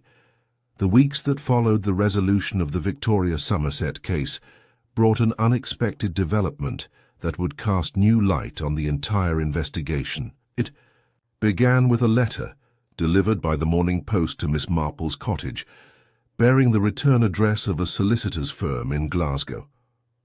The envelope was of expensive paper, the handwriting formal and precise, suggesting correspondence of some legal importance. Miss Marple opened it with the careful attention she gave to all unexpected communications, having learned over the years that the most significant developments in mysterious affairs often arrived through the most mundane channels. The letter was indeed from a firm of solicitors, and its contents would prove to be more startling than anything she had yet encountered in the case. "Dear Miss Marple," the letter began, "we have been informed by the Edinburgh police of your involvement in investigating the recent death of Mrs. Victoria Somerset, née Hamilton. Our firm represented the late Mr. Charles Hamilton in various business matters, and we have recently come into possession of documents that may be of considerable interest to you and to the authorities investigating Mrs. Somerset's death." The letter went on to explain that Charles Hamilton, Victoria's first husband, had apparently suspected his wife of having murderous intentions toward him. In the weeks before his death, he had visited the solicitor's office on several occasions to update his will and to prepare certain documents that were to be opened only in the event of his unexpected death. Those documents had been sealed and placed in the firm's vault, with instructions that they should only be examined if Hamilton died under suspicious circumstances. The coroner's verdict of natural causes had satisfied the legal requirements at the time, and the sealed papers had remained unopened. However, the recent investigation into Victoria's death had prompted the firm to reconsider the matter. "We believe," the letter concluded, "that these documents may contain information crucial to understanding both Mr. Hamilton's death and the subsequent tragic events. We would be pleased to make them available for examination by yourself and the appropriate authorities, should you wish to travel to Glasgow for that purpose." Miss Marple read the letter twice, then set it aside to consider its implications while she attended to her morning routine of tending the roses and preparing breakfast. The suggestion that Charles Hamilton had suspected his wife of planning his murder added yet another layer of complexity to an already intricate case. If Hamilton had indeed been aware of his danger, then his death took on an entirely different character. More importantly, if Hamilton had documented his suspicions, those documents might provide crucial evidence about Victoria's true character and motivations. Had she been an innocent woman driven to desperation by blackmail and abuse? Or had she been a calculated murderer who had simply become the victim of an even more ruthless killer? Miss Marple decided that the journey to Glasgow was necessary, despite her preference for remaining in the comfortable surroundings of Little Wickham. She contacted Inspector Davies, who immediately saw the potential importance of Hamilton's papers and arranged to accompany her to Scotland. The trip was scheduled for the following week, allowing time for the proper arrangements to be made with the Scottish authorities. The journey north was accomplished in relative comfort aboard the morning express from London, though Miss Marple found herself troubled by a growing sense of unease as the English countryside gave way to the hills and moors of Scotland. She had always been sensitive to atmospheres, And there was something about this particular investigation that felt different from her previous experiences.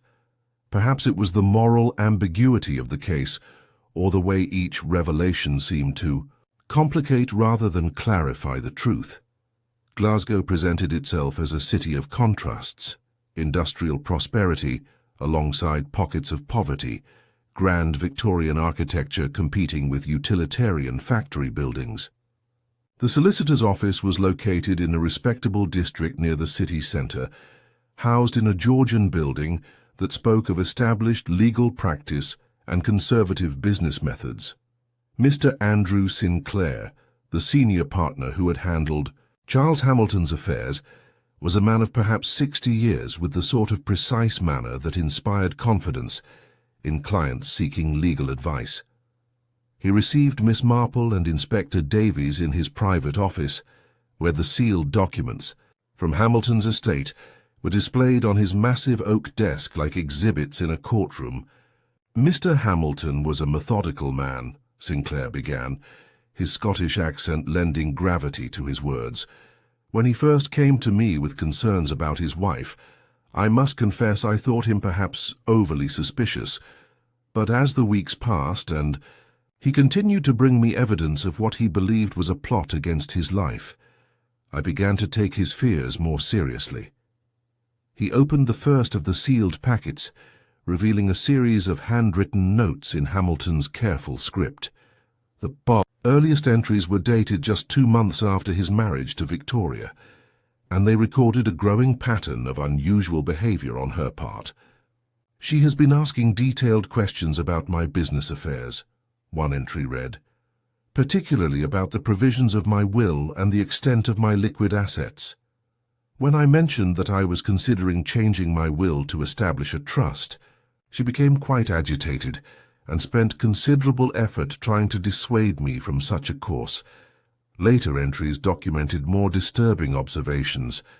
Victoria had been seen visiting an herbalist shop in Edinburgh's Old Town, purchasing what the shopkeeper described as medicinal plants, but refusing to specify their intended use. She had also been observed in deep conversation with a woman of questionable reputation who was known to provide various services to wealthy ladies seeking to resolve domestic difficulties. Most troubling of all, Inspector Davies read from one of the final entries, "I have discovered a small collection of books in Victoria's private sitting room, hidden behind her embroidery supplies. These volumes deal with the preparation of plant-based medicines and poisons, with particular emphasis on substances that might cause symptoms resembling natural illness." Miss Marple examined the books in question, which had been preserved among Hamilton's papers. They were indeed technical works on botany and chemistry, but they had been annotated in Victoria's handwriting, with notes that focused specifically on dosages and methods of administration. The marginalia made disturbing reading for anyone familiar with the symptoms that had preceded Hamilton's death. "Did Mr. Hamilton confront his wife with these suspicions?" Miss Marple asked. Sinclair consulted another document. According to his notes, he attempted to do so on several occasions, but she always had plausible explanations for her behavior. The books, she claimed, were for research into traditional Scottish remedies that she hoped to compile into a volume for publication. The visits to the herbalist were in pursuit of ingredients for these traditional medicines. And the questions about his will. She explained that as a new wife, she naturally wanted to understand her husband's financial arrangements and her own security should anything happen to him. All quite reasonable explanations, taken individually. But collectively, they formed a pattern that alarmed him. Indeed. And there was one final piece of evidence that convinced him that his life was in immediate danger. Sinclair opened the last sealed packet, revealing a small glass vial containing traces of a white crystalline substance. Attached to the vial was a note in Hamilton's handwriting. "Found this hidden in Victoria's jewellery case. Pray God I am wrong about what it represents." Inspector Davies held the vial up to the light, examining the residual powder with professional interest. We'll need to have this analyzed, of course, but given the circumstances of Hamilton's death, I suspect we know what it contains. The question, Miss Marple said thoughtfully, is whether Victoria was planning to use this substance on her husband, or whether she had obtained it for some other purpose entirely. Sinclair produced a final document from Hamilton's papers, a letter addressed to the police, to be opened only in the event of his unexpected death. The letter detailed all of his suspicions about Victoria's behavior and explicitly stated his belief that if he died suddenly, she would be responsible for his death. But this letter was never delivered to the authorities, Inspector Davies observed. No, and therein lies a tale of considerable significance. You see, gentlemen, and Miss Marple, of course, Mr. Hamilton died on the very day he had planned to come to my office to finalize arrangements for this letter to be sent to the police. He had telephoned that morning to confirm his appointment, expressing considerable urgency about completing these arrangements. So he was murdered just in time to prevent him from officially documenting his suspicions. It appears so. And there is one more thing you should know. Hamilton had arranged to meet with a representative of the police that very afternoon, planning to present his evidence formally and request protection. The appointment was scheduled for 3 o'clock. He died at approximately 11 o'clock that morning. The implications of this timeline were staggering.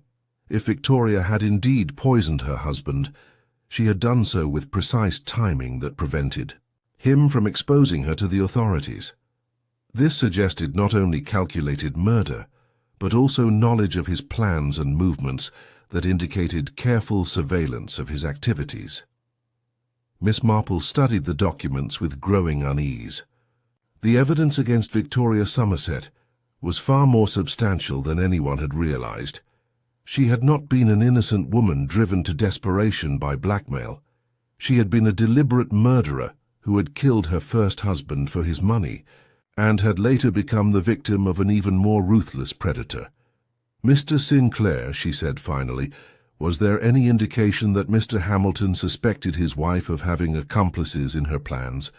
The solicitor consulted his notes once more. "As a matter of fact, yes. In his final weeks, he mentioned seeing Victoria in conversation with a gentleman he did not recognize, a military-looking man who seemed to exercise considerable influence over her behavior." Did he describe this man? Dark hair going grey, at the temples, precisely trimmed mustache, bearing that suggested military service. Hamilton noted that Victoria became extremely nervous whenever this man was mentioned, and that she had begun receiving letters that she refused to let him see. Inspector Davies and Miss Marple exchanged significant glances. The description matched Colonel Ashford perfectly, suggesting that his connection with Victoria dated back to her first marriage, and that he had been involved in her affairs long before their own wedding.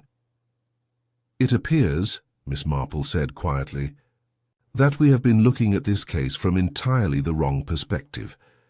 Victoria Somerset did not become involved with Colonel Ashford after fleeing from Edinburgh. She was already involved with him at the time of her first husband's death. You think they were conspirators in Hamilton's murder? I think it quite possible. Colonel Ashford may have provided the technical knowledge needed to carry out the poisoning, while Victoria provided access to her husband and knowledge of his habits.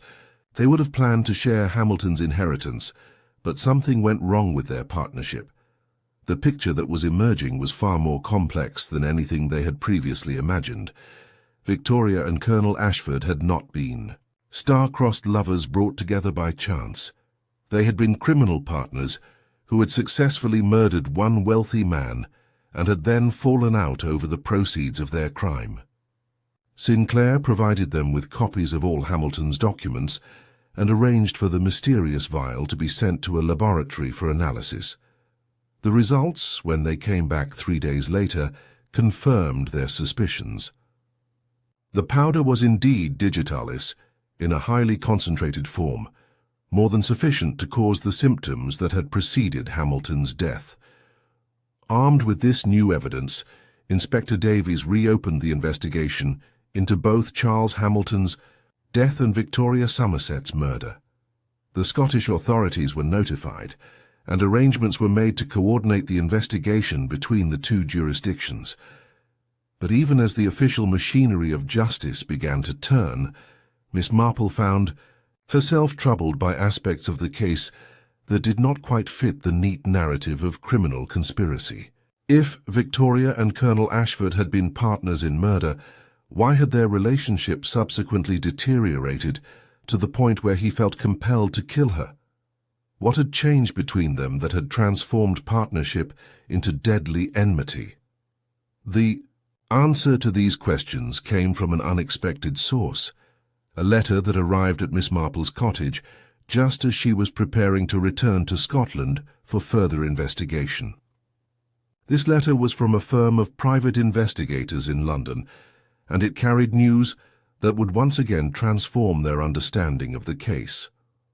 The investigators had been hired by Charles Hamilton's family to continue looking into the circumstances of his death, even after the official investigation had been closed. Their work had uncovered evidence of a third party involved in the Hamilton case, a woman who had been blackmailing Victoria Somerset for months before Hamilton's death. This woman, identified as Mrs. Margaret Thornton, had been Hamilton's former housekeeper before his marriage to Victoria. She had left his employ shortly after the wedding, ostensibly to care for an ailing relative, but had continued to maintain contact with the household through various servants. Mrs. Thornton had apparently discovered Victoria's affair with Colonel Ashford and had been demanding regular payments in exchange for her silence. More significantly, she claimed to have witnessed the actual poisoning of Charles Hamilton and had additional evidence that could definitively prove Victoria's guilt. Investigators had finally located Mrs. Thornton, living under an assumed name in a seaside town in Cornwall. She was elderly and in poor health, but she had agreed to provide a full statement about what she had witnessed in the Hamilton household. Miss Marple and Inspector Davies travelled to Cornwall to interview this crucial witness, arriving at a modest boarding house overlooking the Atlantic, where Mrs. Thornton had spent her final years in relative comfort, supported by the payments she had extracted from Victoria Somerset. Margaret Thornton was indeed elderly and frail, but her mind remained sharp, and her memory of the events in question was remarkably detailed. She received them in her small sitting room, where the sound of waves breaking on the rocky shore below provided a constant backdrop to her extraordinary testimony. "I knew from the beginning that there was something wrong about that marriage," she began, her voice still carrying traces of the Scottish accent that marked her origins. "Mr. Hamilton was a good man, kind to his servants and generous with his charity. But that wife of his, there was something cold about her, something calculating." She described how she had first become suspicious of Victoria's behavior, noting the young woman's lack of genuine affection for her husband and her obvious preoccupation with his financial affairs. More disturbing still was Victoria's relationship with the mysterious Colonel Ashford, who had begun visiting the house regularly within weeks of the marriage. "They thought they were being clever," Mrs. Thornton continued, "meeting in secret, sending coded messages through the servants. But I've been managing households for 40 years, and very little escapes my notice. I could see that there was more between them than casual friendship." She had begun keeping careful records of these clandestine meetings, partly out of loyalty to her employer, and partly out of a growing conviction that Victoria was planning something terrible. Her suspicions had been confirmed when she had witnessed Victoria preparing what she claimed was a medicinal tea for her husband's recurring stomach complaints. "I saw her add something to that tea," Mrs. Thornton said with conviction. "A white powder from a small packet she kept hidden in her jewelry case. And I saw the look on her face when she stirred it in, not the expression of a caring wife preparing medicine, but the cold concentration of someone carrying out a carefully planned task.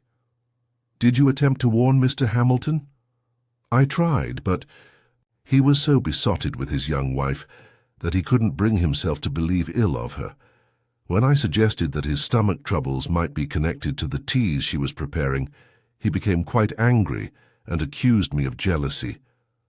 Mrs. Thornton had realized that direct confrontation would be futile, so she had begun secretly documenting Victoria's activities, planning to present evidence to the authorities if her employer's health continued to deteriorate. But Hamilton had died before she could act, and the coroner's verdict of natural causes had initially seemed to close the matter. "But I knew the truth," she said firmly, "and I decided that if the law wouldn't punish her, I would at least ensure that she paid some price for what she had done." The blackmail had begun shortly after Victoria had inherited Hamilton's estate. Mrs. Thornton had approached her with evidence of the affair with Colonel Ashford and her observations about the poisoning. Victoria had initially tried to deny everything, but faced with detailed documentation of her activities, she had eventually agreed to make regular payments. "She hated me for it," Mrs. Thornton acknowledged, "but she was trapped by her own guilt. She knew I could destroy her at any time, so she paid what I demanded." "How long did these payments continue?" "For nearly 3 years, until she disappeared from Edinburgh so suddenly. The last payment was accompanied by a letter saying that she could no longer afford my demands and that she was leaving Scotland permanently. This explained why Victoria had fled Edinburgh so abruptly, leaving behind the comfortable life she had built on her dead husband's money. The blackmail payments had been draining her resources, and Mrs. Thornton's demands had apparently escalated to the point where they were no longer sustainable. But there was more to Mrs. Thornton's story. She had continued to monitor Victoria's activities even after the younger woman's departure from Edinburgh, hiring private investigators to track her movements and activities. It was through these investigations that she had learned of Victoria's secret marriage to Colonel Ashford. "That's when I realized what had really happened," she said. "The Colonel hadn't been just her lover during her first marriage. He had been her partner in planning Hamilton's death. They had intended to marry once she inherited the money, but my blackmail had prevented that by draining away the funds they had expected to share."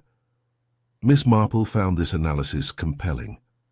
It explained why Colonel Ashford had eventually resorted to blackmailing Victoria himself, using knowledge of her first husband's death to force her into marriage. With Mrs. Thornton extracting regular payments, Victoria's inheritance had been insufficient to support both herself and her husband in the style they had planned. "Mrs. Thornton," Inspector Davies asked, "do you have documented evidence of Victoria's guilt that would stand up in a court of law?" The elderly woman smiled grimly and produced a leather portfolio from beneath her chair. "I have her letters, acknowledging the blackmail payments, detailed records of her meetings with Colonel Ashford, and most importantly, a sample of the white powder I saw her use in her husband's tea." She opened the portfolio to reveal a collection of documents that would have been devastating evidence in any murder trial. Victoria's letters were particularly damning, written in her own hand and containing explicit acknowledgments of her guilt, and promises to continue making payments to ensure Mrs. Thornton's silence. "I kept this evidence as insurance," Mrs. Thornton explained. "If she had ever tried to stop the payments or expose me to the authorities, I would have destroyed her completely." The sample of white powder had been obtained by Mrs. Thornton on the morning of Hamilton's death, when she had managed to scrape a small amount from the teacup before it was washed. Laboratory analysis would undoubtedly confirm that it matched the digitalis found in Hamilton's system during the autopsy. Inspector Davies examined the evidence with growing excitement. Here was proof not only of Victoria's guilt in her first husband's murder, but also of the complex web of blackmail and conspiracy that had ultimately led to her own death. "Mrs. Thornton," Miss Marple said carefully, Did you ever have direct contact with Colonel Ashford during this period?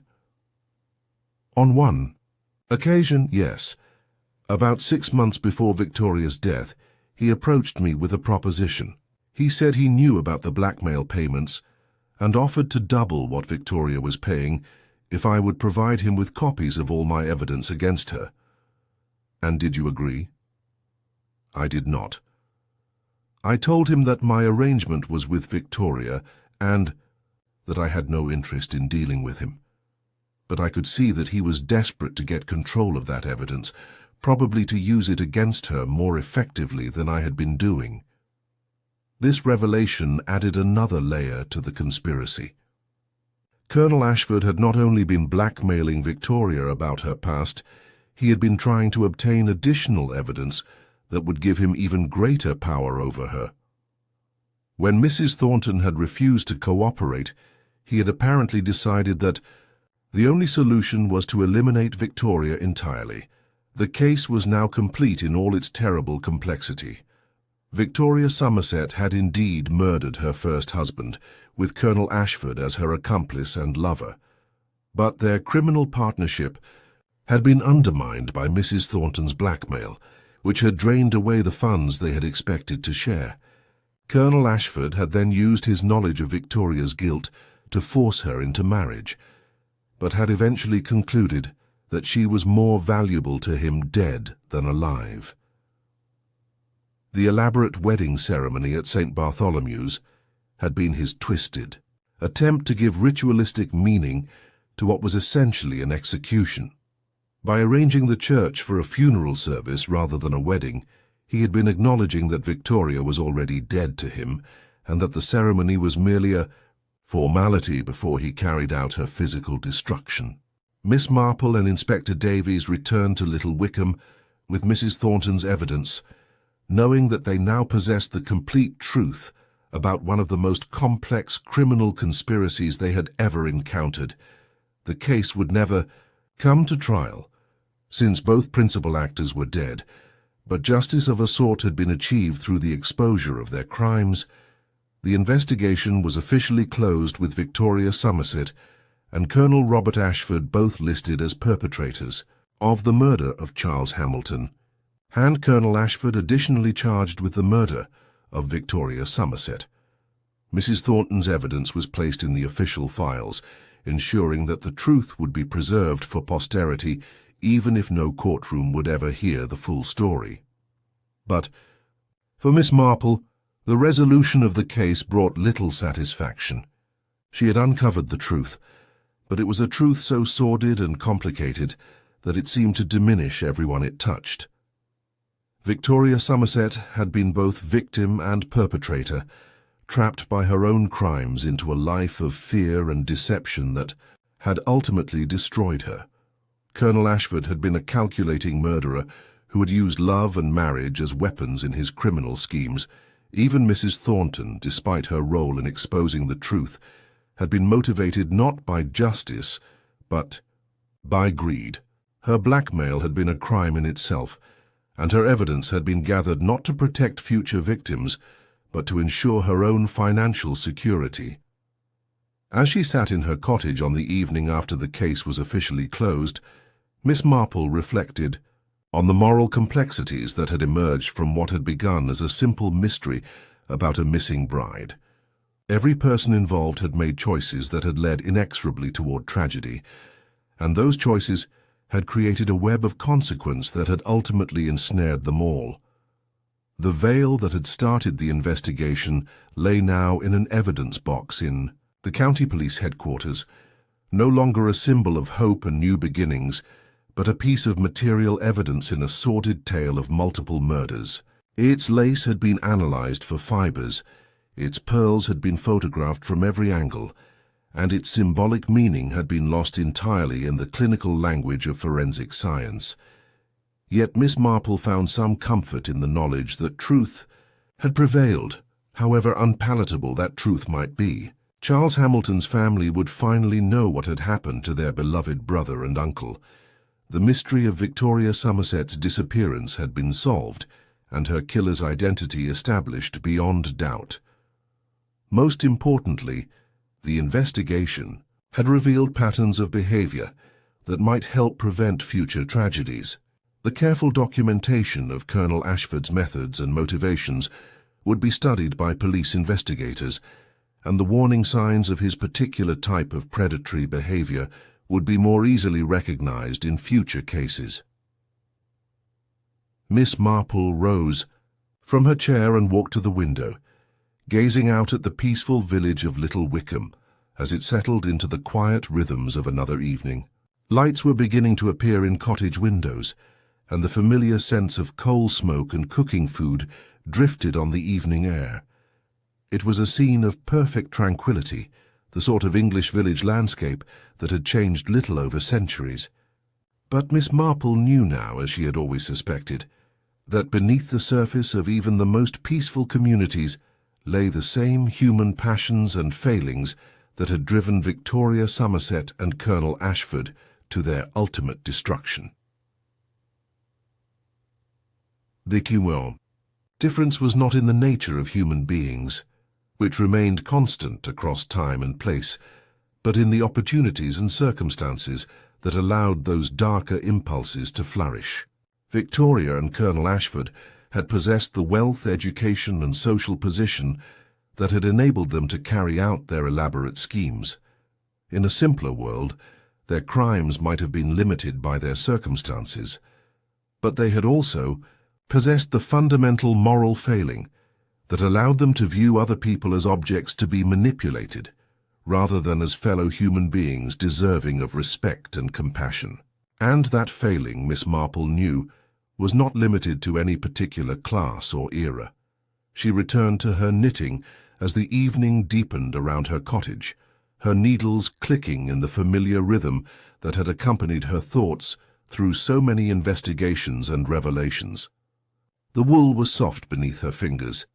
The pattern was one she had worked countless times before, and the simple repetitive motion provided comfort against the darker knowledge that each new case seemed to bring.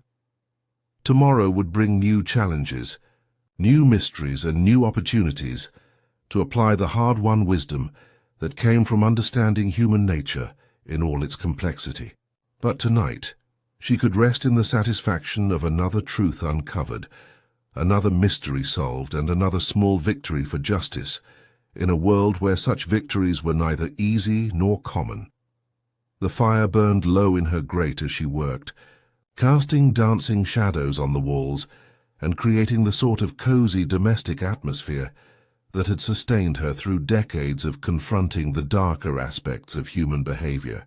Outside, the village of Little Wickham slept peacefully under its blanket of stars, unaware that within its borders lived a woman who had once again proved that the most complex mysteries could be solved through careful observation, logical thinking, and a deep understanding of the eternal verities of human nature. And Miss Jane Marple, knitting quietly by her fireside, smiled slightly as she contemplated the endless fascination of human behavior and the satisfaction that came from bringing order to chaos, truth to deception, and understanding to confusion.